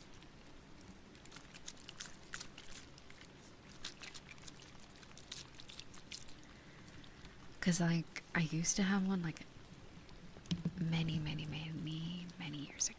I think that was like the first device my parents ever let me have because it was a reading book thing. They're like, well, it's not a phone, so we can get this for you.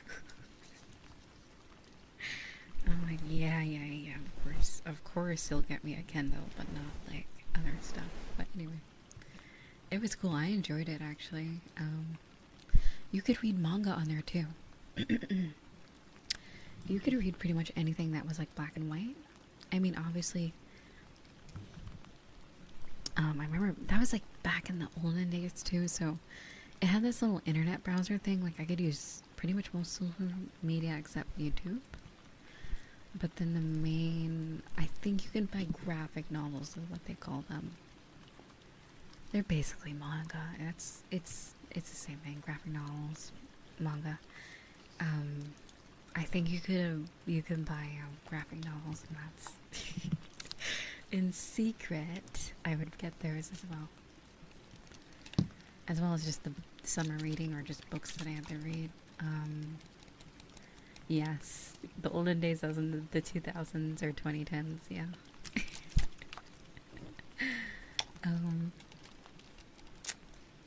I remember there was this one summer. I can't remember what age I was. Have I told this story before? I feel like I did not, or I have, but I'm going to tell it anyways. So there was this summer where pretty much, I'm going to be real, my parents were very strict. And like, also hello. And India, that's me. So I didn't really get a lot of privileges, I guess you could say. So I was kind of just on my own for the summer. Like, they didn't even let me see my friends, that type of thing, because they were very like at some point when I was younger they let me, but I think, like, you know how like fear-mongering moms and stuff are like at like schools and stuff, so then eventually they just couldn't really go out. And plus it was just hot as frick. Like, those summers were crazy, so there was really no point of going outside. So I remember I would go to the library. I would check out like 30 books. I remember I asked the lady, like, oh, well, if you sign up for a membership, you can basically check out as many books as you like. And I was like,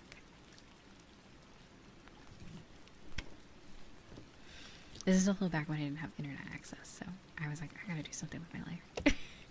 So I literally draw, like, I think summer's like 2 months and a half. I basically drew, whatever the word is. I was a bit of an artiste back then. Still am, but I just don't draw as much. So I drew and just read books and read manga that whole summer.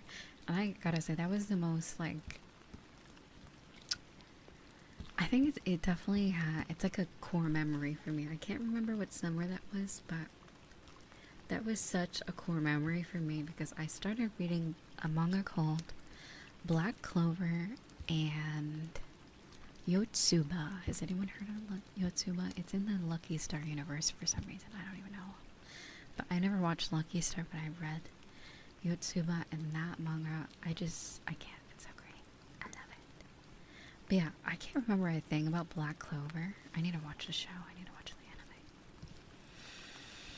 I don't know if Black Clover had an anime at that point. I think it was just a manga at that point. I can't remember what year.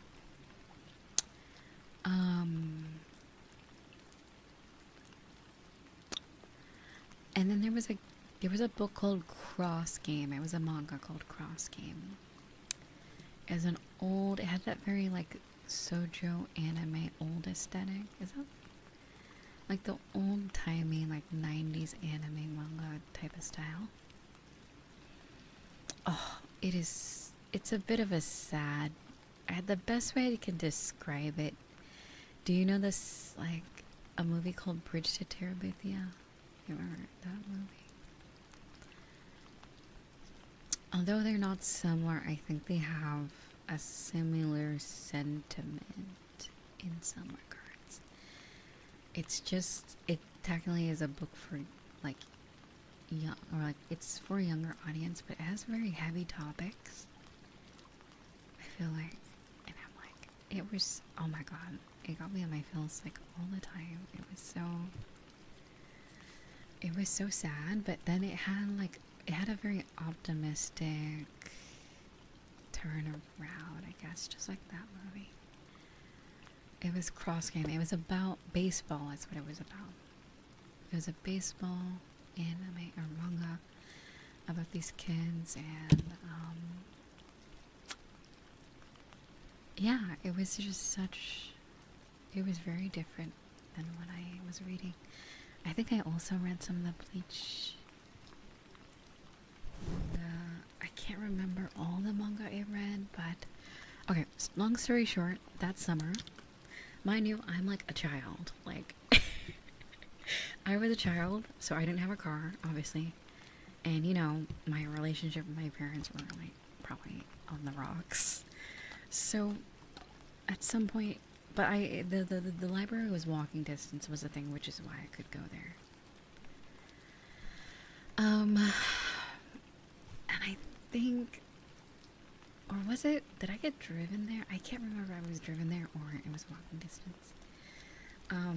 But let's just say that there was this scenario where I couldn't return the books on time. Or I think school started and I forgot about it. And God, libraries back then, they didn't give a shit.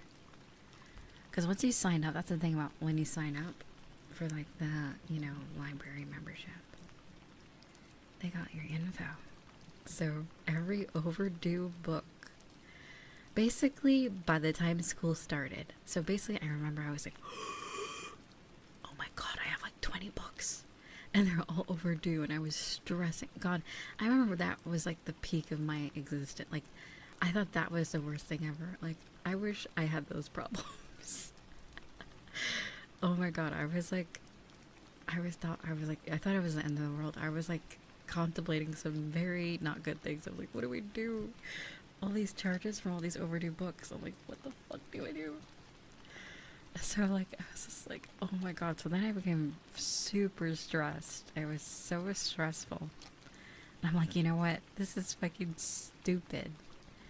And so then I just tell my mom, and I'm like, oh, we gotta get these books to the library. And I show her the website. Cause I was already like, I didn't want to make my parents already mad at her than they already were at me, or like, for what, you know what I mean? You ever just have those parents who never like, oh my God, it was a whole thing whenever I did something bad, or like, so I just like, I don't want to be in trouble. Right, yeah, right? That's when the online subscription issues started. This is the root of the issue. I just forget. I get all these books and I forget. And I guess it racked up to like $130, basically. It was since there were so many books and they were all overdue. Oh my God. I was terrified. And so we went to the thing, and I was like, I forgot what happened, but it was weird. My mom wasn't mad. I think she probably like negotiated something. I think because all the books were in good condition. It wasn't like anything crazy. I think they probably just made her pay like a little bit, but not the whole thing. But yeah, I can't remember. But I remember her not being mad at me, which was this. I was like weirded out because I'm like, at the time I couldn't really rationalize like, oh, maybe the person. What was that noise? That was weird. Maybe the person didn't charge her the full amount. I was just like, wow, my mom's not yelling at me. I'm like, weird. I was, and then I realized, wait, if you just confront people with problems, maybe it isn't always that bad. Like, imagine communication. And that's when I was like, wait, I don't always have to, like, you know? Sometimes there's just situations and they suck. So, yeah. It was very life lesson. Like, sometimes shit's hitting the fan and you just gotta ask for help. So, that's what I learned. And it went swimmingly, I guess, for what it was. And it was just books. Truthfully, I mean, whatever. I was planning on bringing them back. It was just a matter of them being overdue. But yeah, I remember that summer. It was like crazy. But I love Yotsuma. I love that book. That manga. Yotsuma. Is that nice? I can't remember all the other manga I read. Was Kill la Kill a thing back then? Or was that an anime original? I can't remember.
Do you hear water?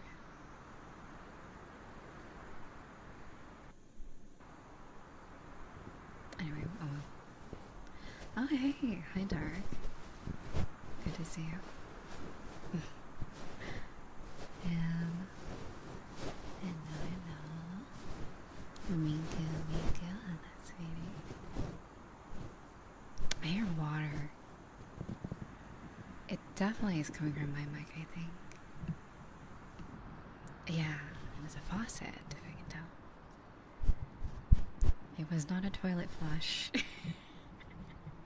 This time. I hope you've been well.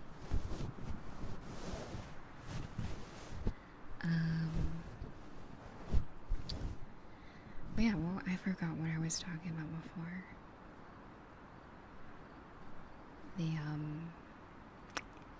Right, the books and the mangas and stuff. Yeah, I thought Kill la Kill was the anime original. I can't remember. There was the best way I could describe it, it was very Studio Trigger is the best way I could describe the look of the manga. I know I had, it wasn't my anime list, I had another website I kept track of some of the manga I read back then, so I might be able to find it again.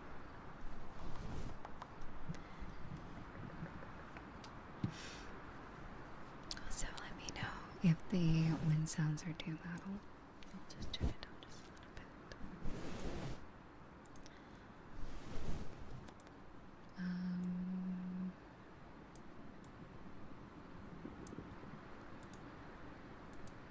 There's a manga called I Became the Beloved Child of a Winter Fenrir.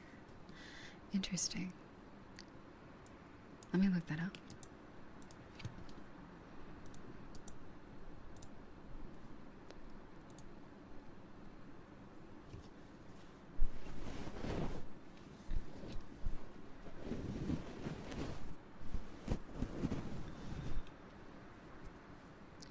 Also, thank you for the follow, darling.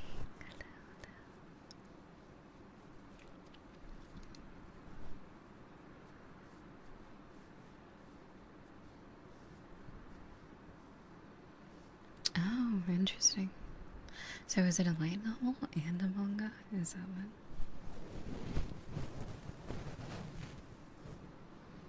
what? A web novel. Interesting. Cool. Hi, Smooth. It's good to see you. And I hope you slept well, Dark.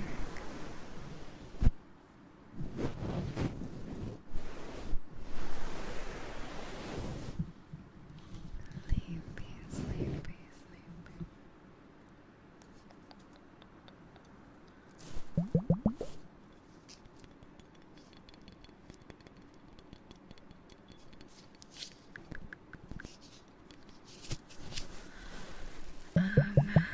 There was,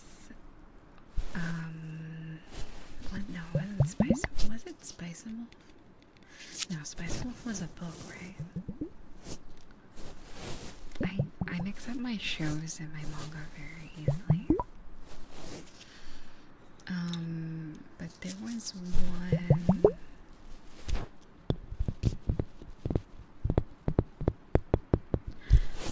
It was, I believe it was like a one-shot from probably someone that's made another series, but I guess they sold, like, was it Viz Media? Viz Media was back then kind of big, right? I think it still is. They have Bleach, right? Well, Viz Media would publish these mangas all the time, or graphic novels, or whatever your choice of word. But there was this one book. It had like 3 stories in the book, but they were very short. And the art was great as well. I don't know what the book was called, but it was about this girl who, I think she was probably either later end of high school or college.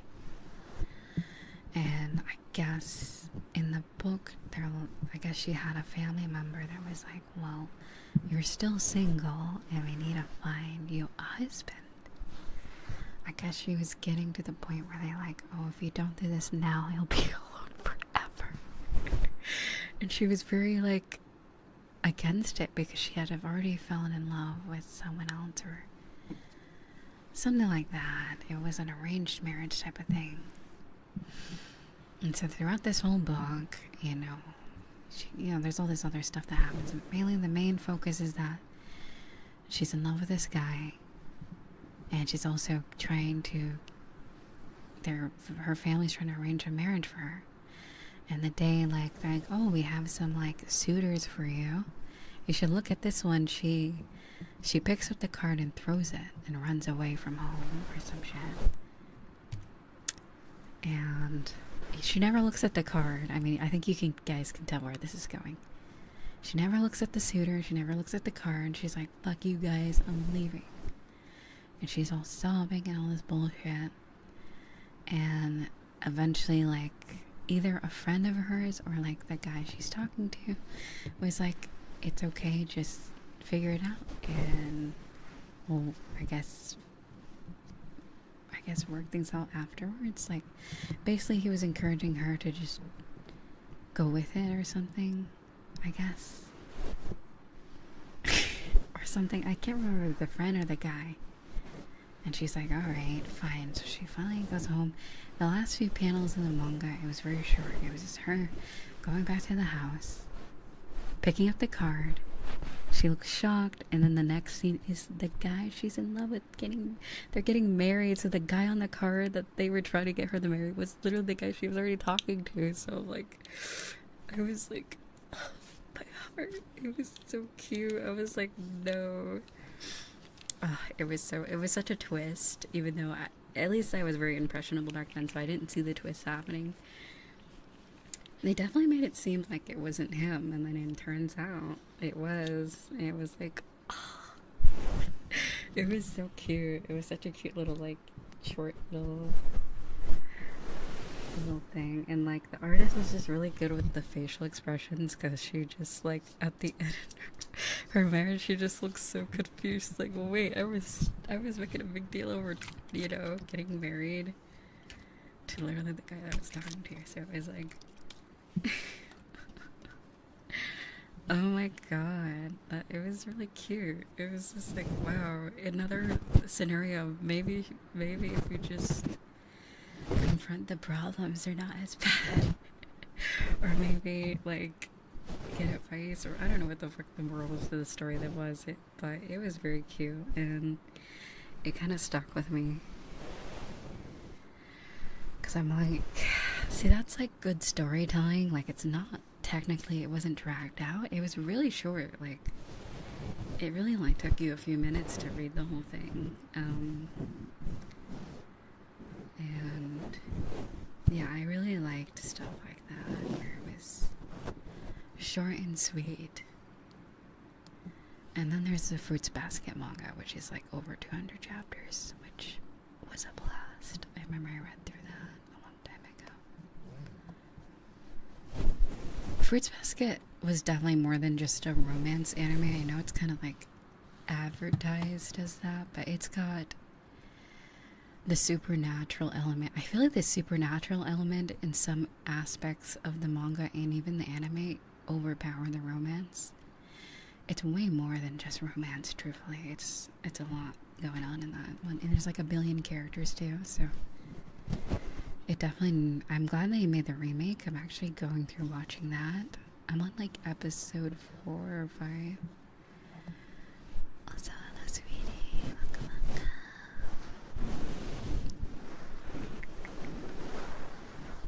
Yeah, but I gotta say, the old anime is very nostalgic.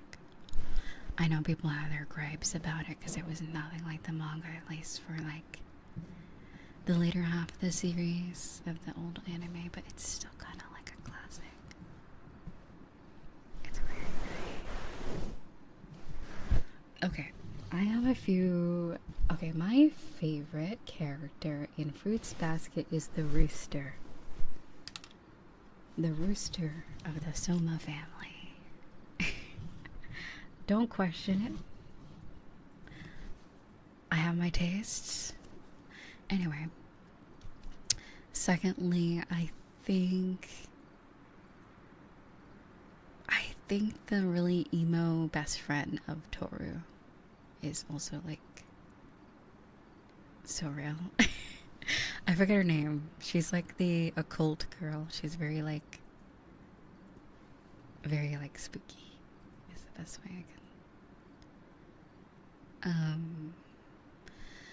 Oh yeah. He has arcs, I guess you could say. He's not really prevalent in the beginning of the manga until later. I'm not gonna spoil anything because it's great. Okay, let me look up rooster. Is it the rooster? Rooster fruits basket. My heart. Was it the rooster? I think that's him, right? Or am I think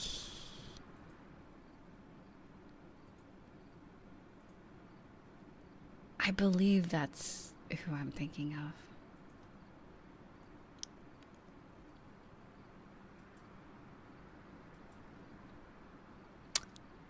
Anyway, besides that. And then my other favorite character is, I think over time, if you read the manga, you start to appreciate, I think his name is Akira, the main god of the family. I think as you read the manga, you start to understand that, like, it's like a complicated family is the best way to describe Akito. Yes, it's a complicated family, and it's like I don't know if there's really any people to blame. Like, you can point fingers, but it's like it's really complicated. You start to feel for the character later on. At first you're kind of made out to really dislike them or be fearful of them, but then, like, slowly but surely you're kind of, yeah. Oh, there's another character that I really like. The cow? Is he the guy with the white hair and the black hair?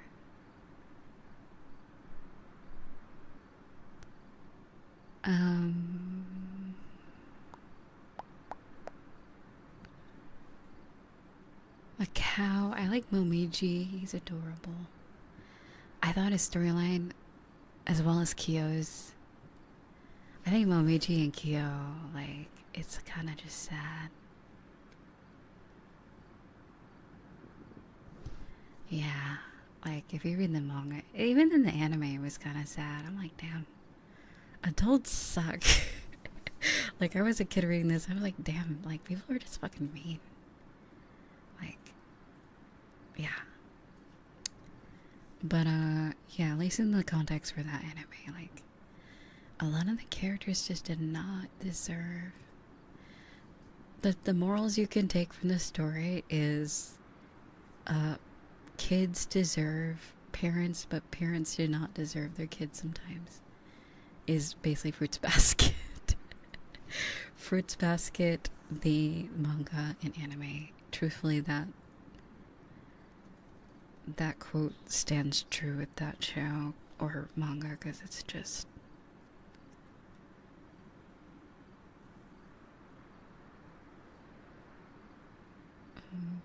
I think my computer's frozen, guys. Oh well.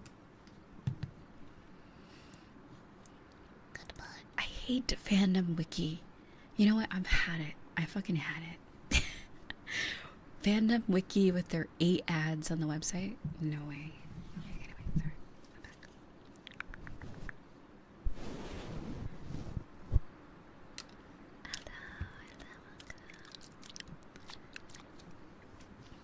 I yap way too much, don't I?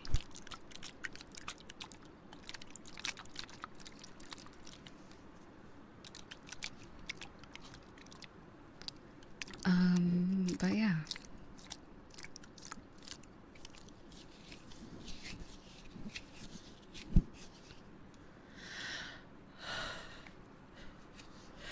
Excuse me, excuse me.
Good storm. I think it's like ridiculous to have like that many ads on one website. It like literally made my computer die for like 2 seconds. It's crazy. As if Google Chrome already uses like what? So much RAM as it is.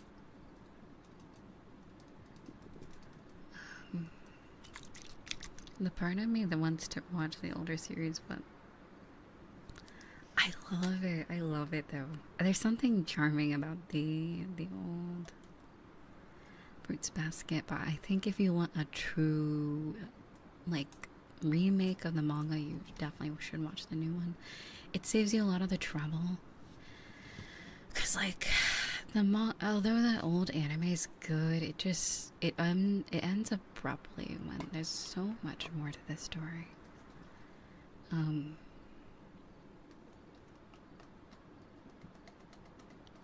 Hatsuharu. Oh yeah. I do like.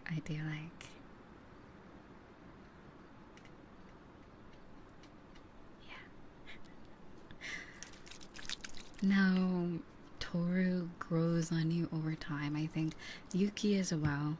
Obviously, Kyo is like one of my favorites as well, but he's like one of the main characters. So I was trying to think of characters that were like really like a main cast because I think they're very easily likable.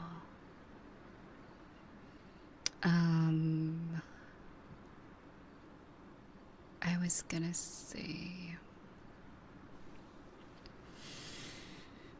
Yeah, Yuki, I just wasn't really a fan of Yuki or Toru. Shigure grows on you over time, I think.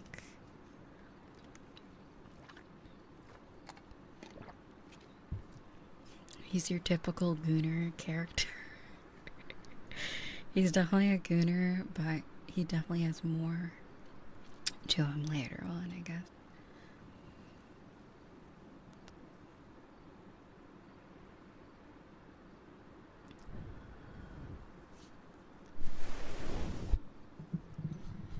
The original gooner, Shigure, the dog. He's the dog. He got that dog in him, literally. He is the dog of the family. By the way, Fruits Basket is a bunch of people that turn into animals. It's not like a furry. Okay, that's. I was like thinking about that. Like when I watched the first few episodes, I'm like, does this make like them furries? Because they have like anime eyes and stuff. But anyway.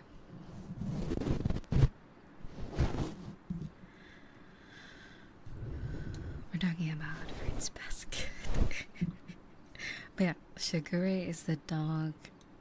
He is a dog, and he is a dog. Now, if you know English language, there's so many meanings to one word. Depending on how you say it, so yeah. he's definitely a gooner. But he is literally and figuratively a dog. He's definitely like a funny character. But then, you know, he has some substance later on. I feel like he's not just haha funny, hee hee haha. He does step up when he can. He is one of the older members of the family. Not like old, like ancient, but he's older than the main cast that are like teenagers in high school or like middle school and stuff. But he's definitely on the older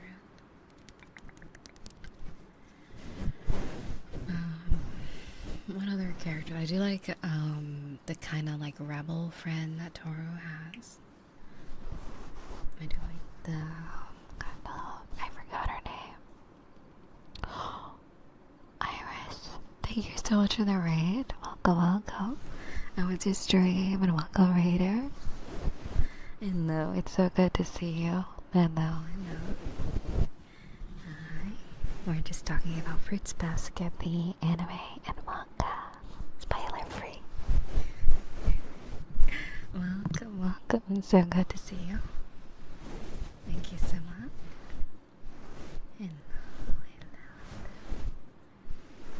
I'm also trying out my new audio interface today.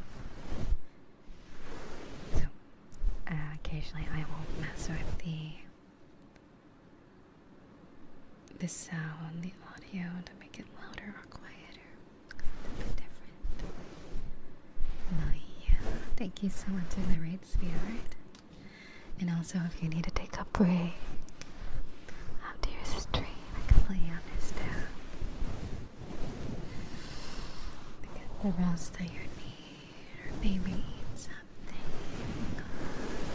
a nice bath, whatever it might be.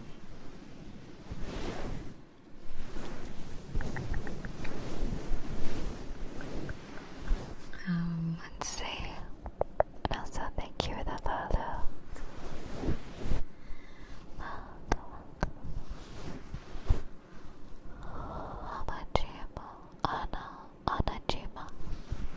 Yeah, I really like her, and I also like their rebel friend, Riza.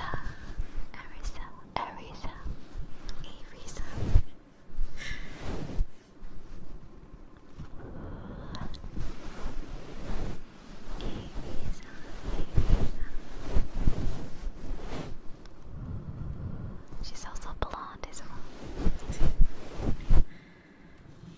Yeah, I felt like the friends were more interesting than Toru, to be honest. And it's interesting because in the manga it gets really into like different characters, like lore and storyline and stuff. So yeah, I found this stuff with, obviously, you know, wait, I can't say that. Never mind, that's a spoiler. Okay. Never mind. Okay. You did not hear anything. I mean, I haven't said anything, but I was about to say a major spoiler. We'll just say your friends are more interesting in their endeavors or whatever the hell they do. But Toru eventually gets around to being interesting too.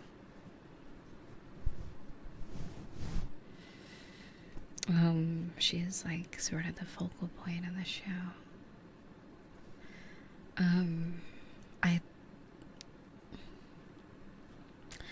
Oh yeah, that is actually an anime I did get my brother to watch.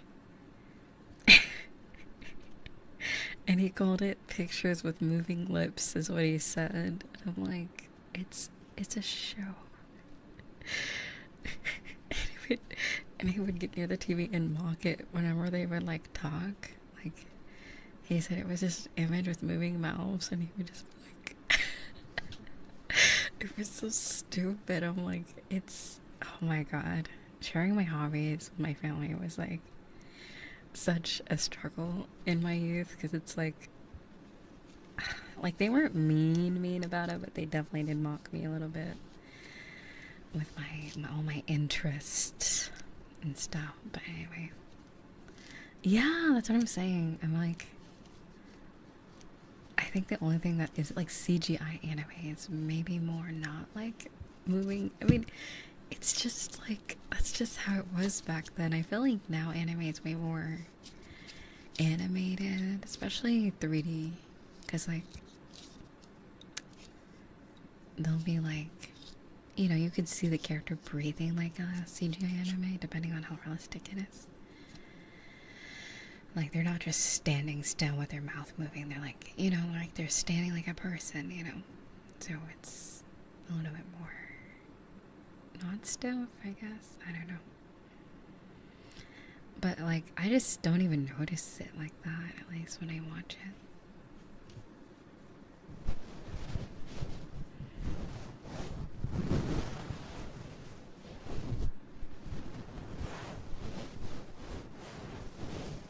Yeah. But yeah. Also, to all my furries out there, if you're out there, I have something for you. Give me a moment. Let me log into VR chat. Shout out to all my furry VR chat players. For real, for real. Give me a moment. You guys really cooked with this one. Why do I sound like an announcer, like reviewing like the Game Awards? Like, yes, guys, you guys really cooked with this one. Hold on, give me a moment to find it. No, did I lose it? It's called like the Stellar or something. Hold on, the Stellaron. No, give me a second. It's a world. It's like a, you know, like Gmod.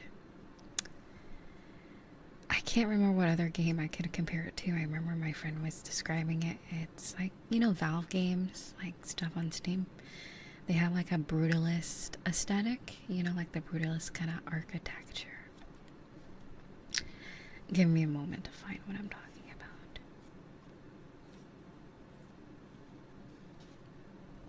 about. Oh, it's called Stell.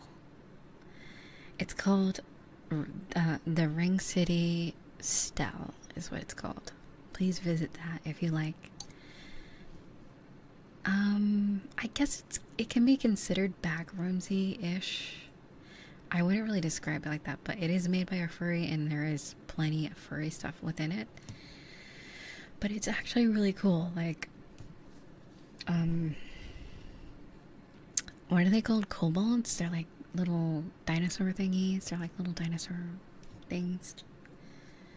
So it's like a city. It's not like a city. It is a city. It's like, I don't know. Yeah, it's very liminal. Yeah, it kind of reminds me. It definitely has a Valve game aesthetic, like Half-Life, Portal, those types of games. It has that aesthetic. It's very cool, and it took me by surprise because I was like, wait, this is actually pretty cool. Like, sometimes I'm not really too into furry like avatars or just like the community at all, but yeah, no, this world was really impressive. I was like, wow, okay, I see you guys. This is the type of stuff you guys have. Very cool. But yeah, there's some really cool worlds out there if you give it a shot. Even if it's labeled as a furry world, technically. It can still be pretty enjoyable. But yeah, I feel like furries have taken what the anime fans have gotten over the years. They've been the punching bag of the internet, basically, for the last few years.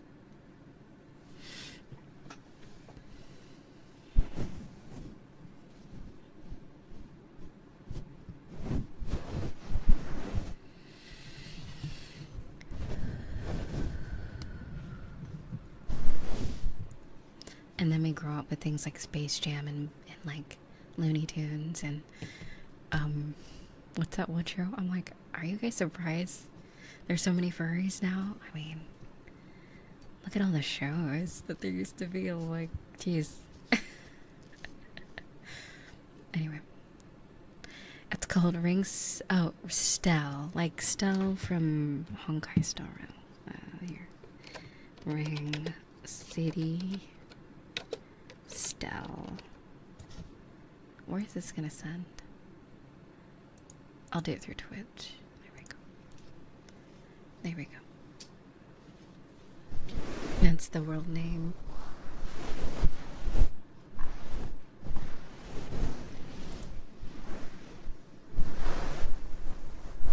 Bam! And then there's that world I went to during that, like, cyber themed stream I did called Organism. That's a pretty cool world. Organism. There's also a world called it's Organism, and then there's oh, I forgot. Is it called, what is it called? Let me look it up. There's the creator made another world. Epilogue, right? I did remember. Okay, Epilogue apparently is an actual story map you can do. It's pretty similar to Organism. And you decide what Organism is. It's one of those type of. It doesn't really tell you, and then it leaves it up to interpretation.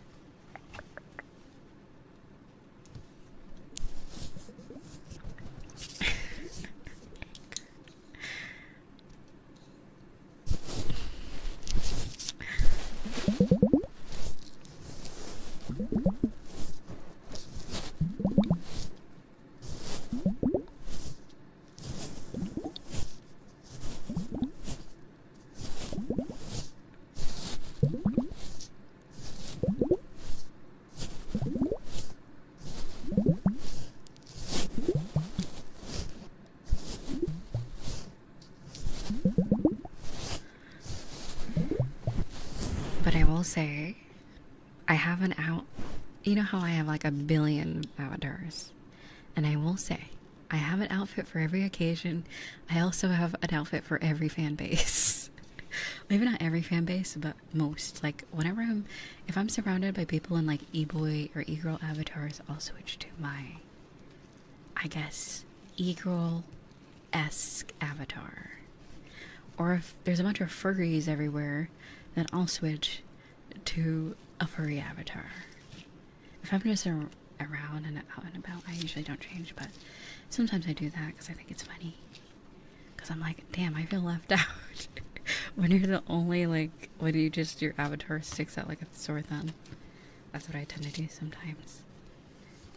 At VCAT, there's this booth creator, I think,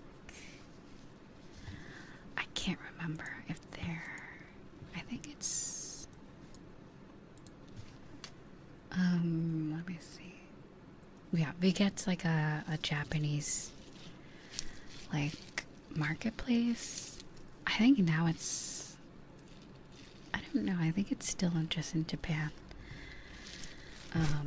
But yeah, it's like, I think I've talked about VCAT before.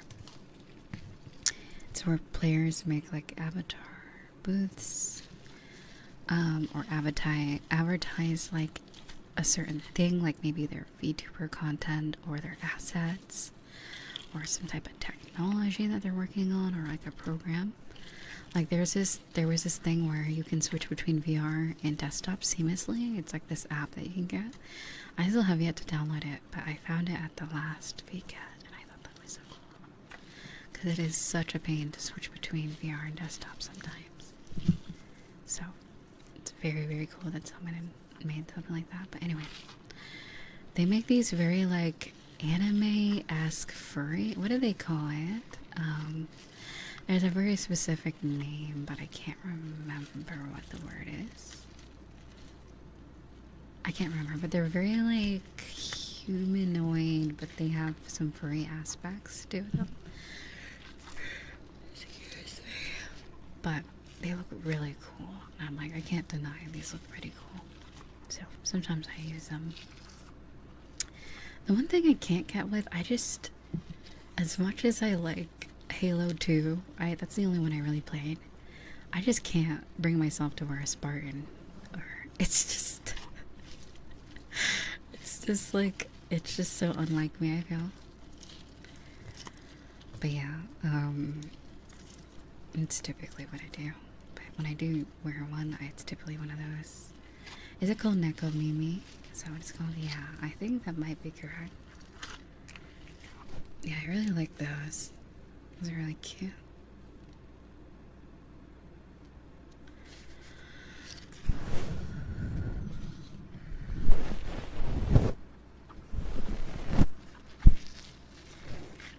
I am not a true Halo fan. You're correct.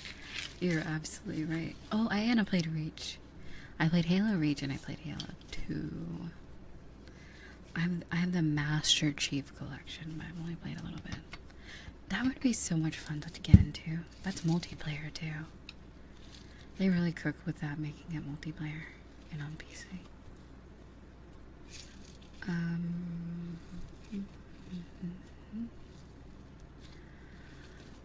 They really cooked.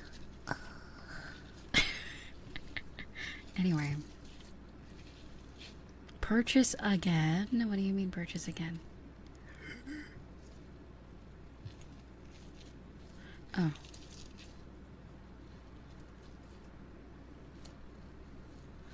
Sorry, I just got an email from one of my Gumroad models updated.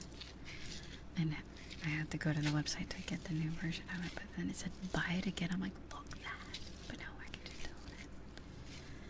Also, as amazing as piano soundtrack for exploring the city. Oh, Halo has always been multiplayer? I mean, yeah, technically. But then there was a local co-op back then. Oh, that's true, that's true. It was online. I never had that feature, at least growing up, though, for Halo 2. I only played, like, local co-op. And, like, the purple spaceship, what is it called? A Banshee was my favorite. I always liked that one. And then that, like, hand knife sword thing that has, like, the two spikes. It kind of looks like a U shape. Kind of like a bluish purple color. I liked that one.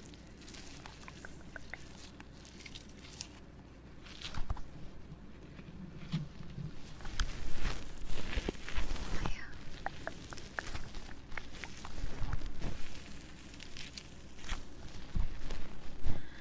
I really liked Halo because I mean, I wasn't brain rot, but I was kind of dumb. I was a pretty dumb kid, so playing a Halo game like that, Halo 2 just wasn't complicated. It was just straight up fun, you know what I mean? It was enough. I think it was just simple enough for me to enjoy it, even out. I don't think Halo was for my age demographic. I was probably too young to be playing that, but I played it anyways because I thought it was fun. But yeah, it was mainly my brother's console. I think the Xbox is what my brother got a long time ago, but there was times where I was allowed to play and it was really cute. Hell yeah.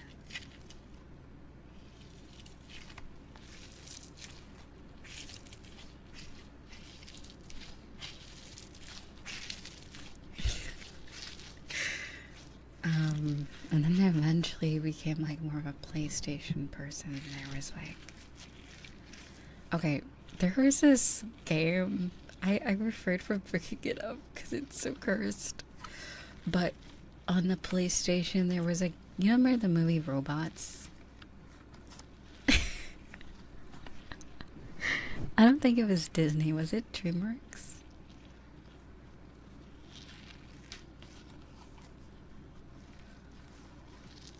There was a game on PlayStation of robots. And let me tell you, that game was definitely interesting. They made games of literally everything back then.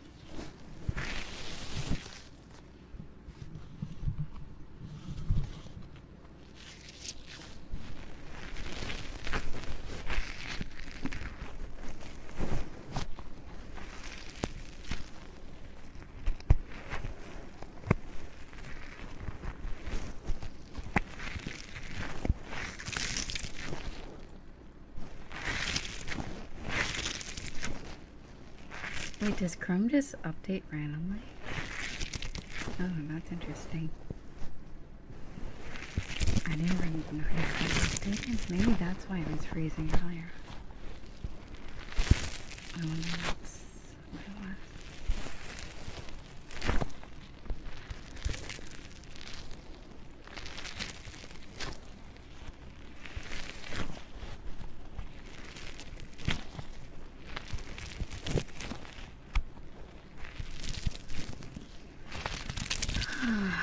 But yeah.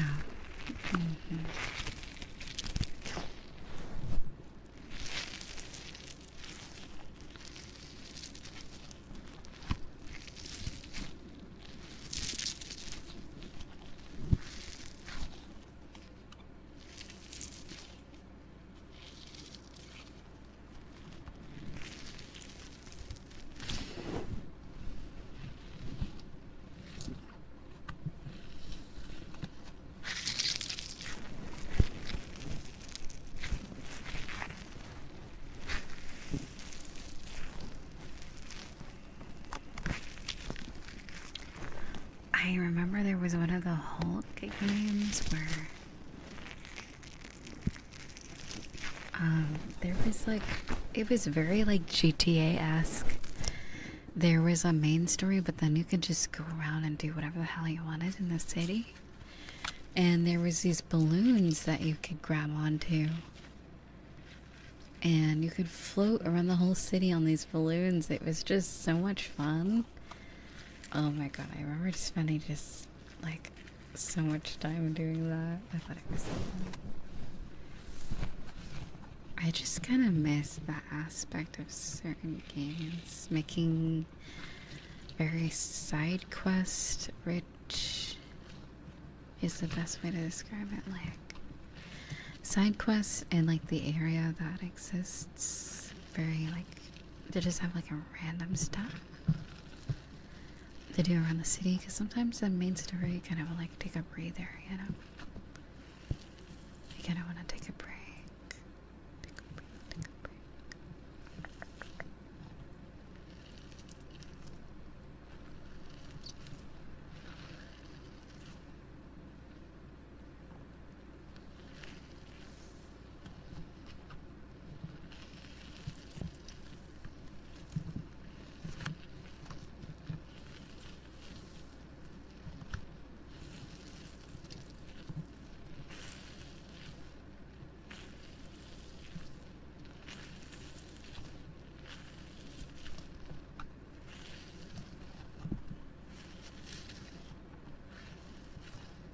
Oh yeah, right, Lego, the Lego games.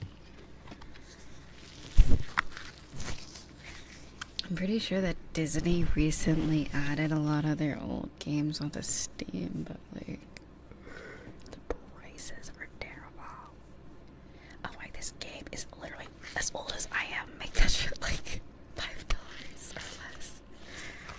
It's like, some of these games can like watch, I don't know, they could, some of these games can drive, like they're like old games. I'm like, no reason to make them so expensive. I know it's technically rare because a lot of these aren't really accessible unless you have an emulator or something, but like, get real.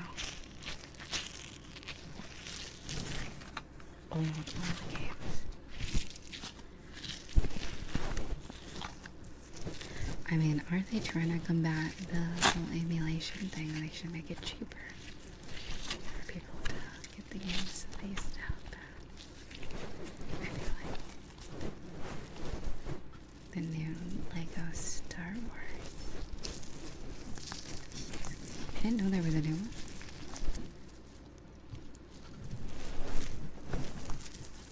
I always wanted to play the Lego Indiana Jones. Was that a thing, right? I always wanted to do that one. It would look so fun, but I don't know what concept that was on back then. I was never really able to try it.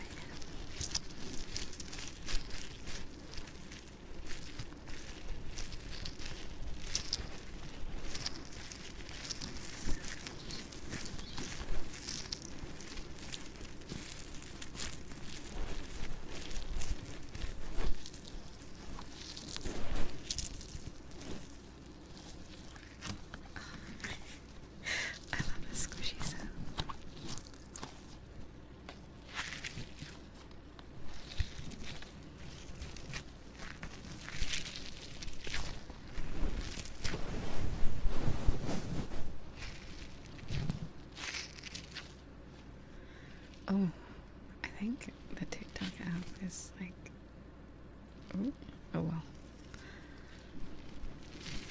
I think it's broken.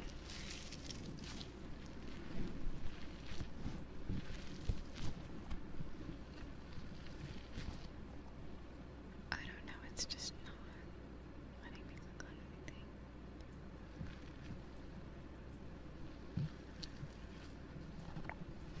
So thank you for that.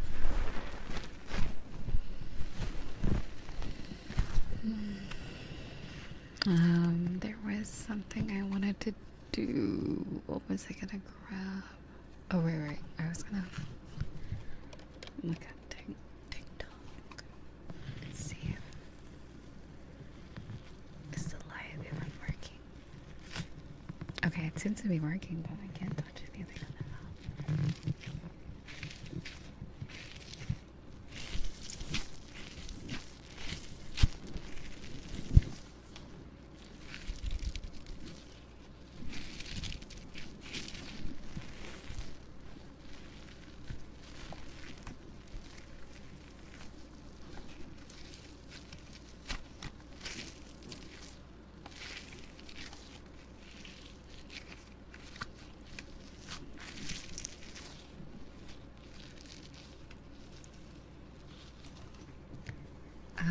But yeah, I don't know, what was I talking about?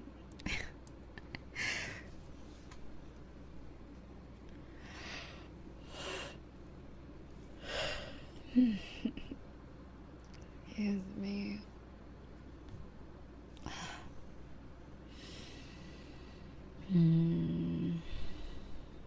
I'm debating something. Perhaps I take a bit of a break and then I come back to you guys and I do VR ASMR. I feel like getting into VR. It's been a bit. How about that? Would you like that? I think at max I probably should go to sleep by like 6 or 7, 8. I can sleep for a few hours and maybe get here in the early evening or the afternoon.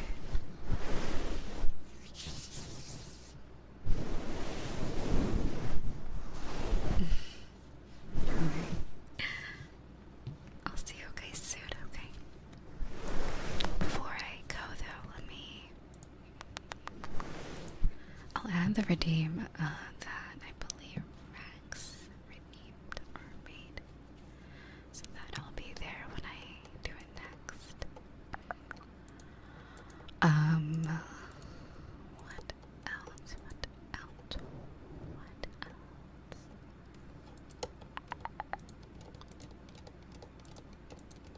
I can't remember what I was gonna say.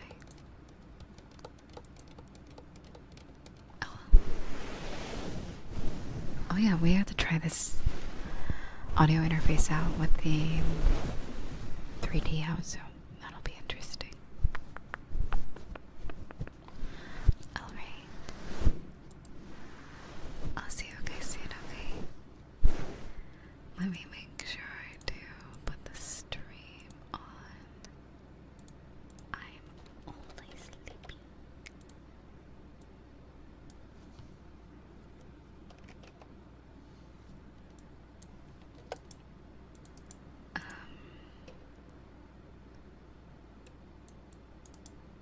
I'll just put a teacup. I don't know. There we go.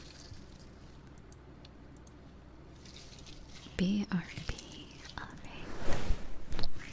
I'll see you soon. Thank you for hanging out though. I'll see you soon, guys. And thank you for listening to me. Yeah, pretty much all stream. It's been fun talking about certain stuff.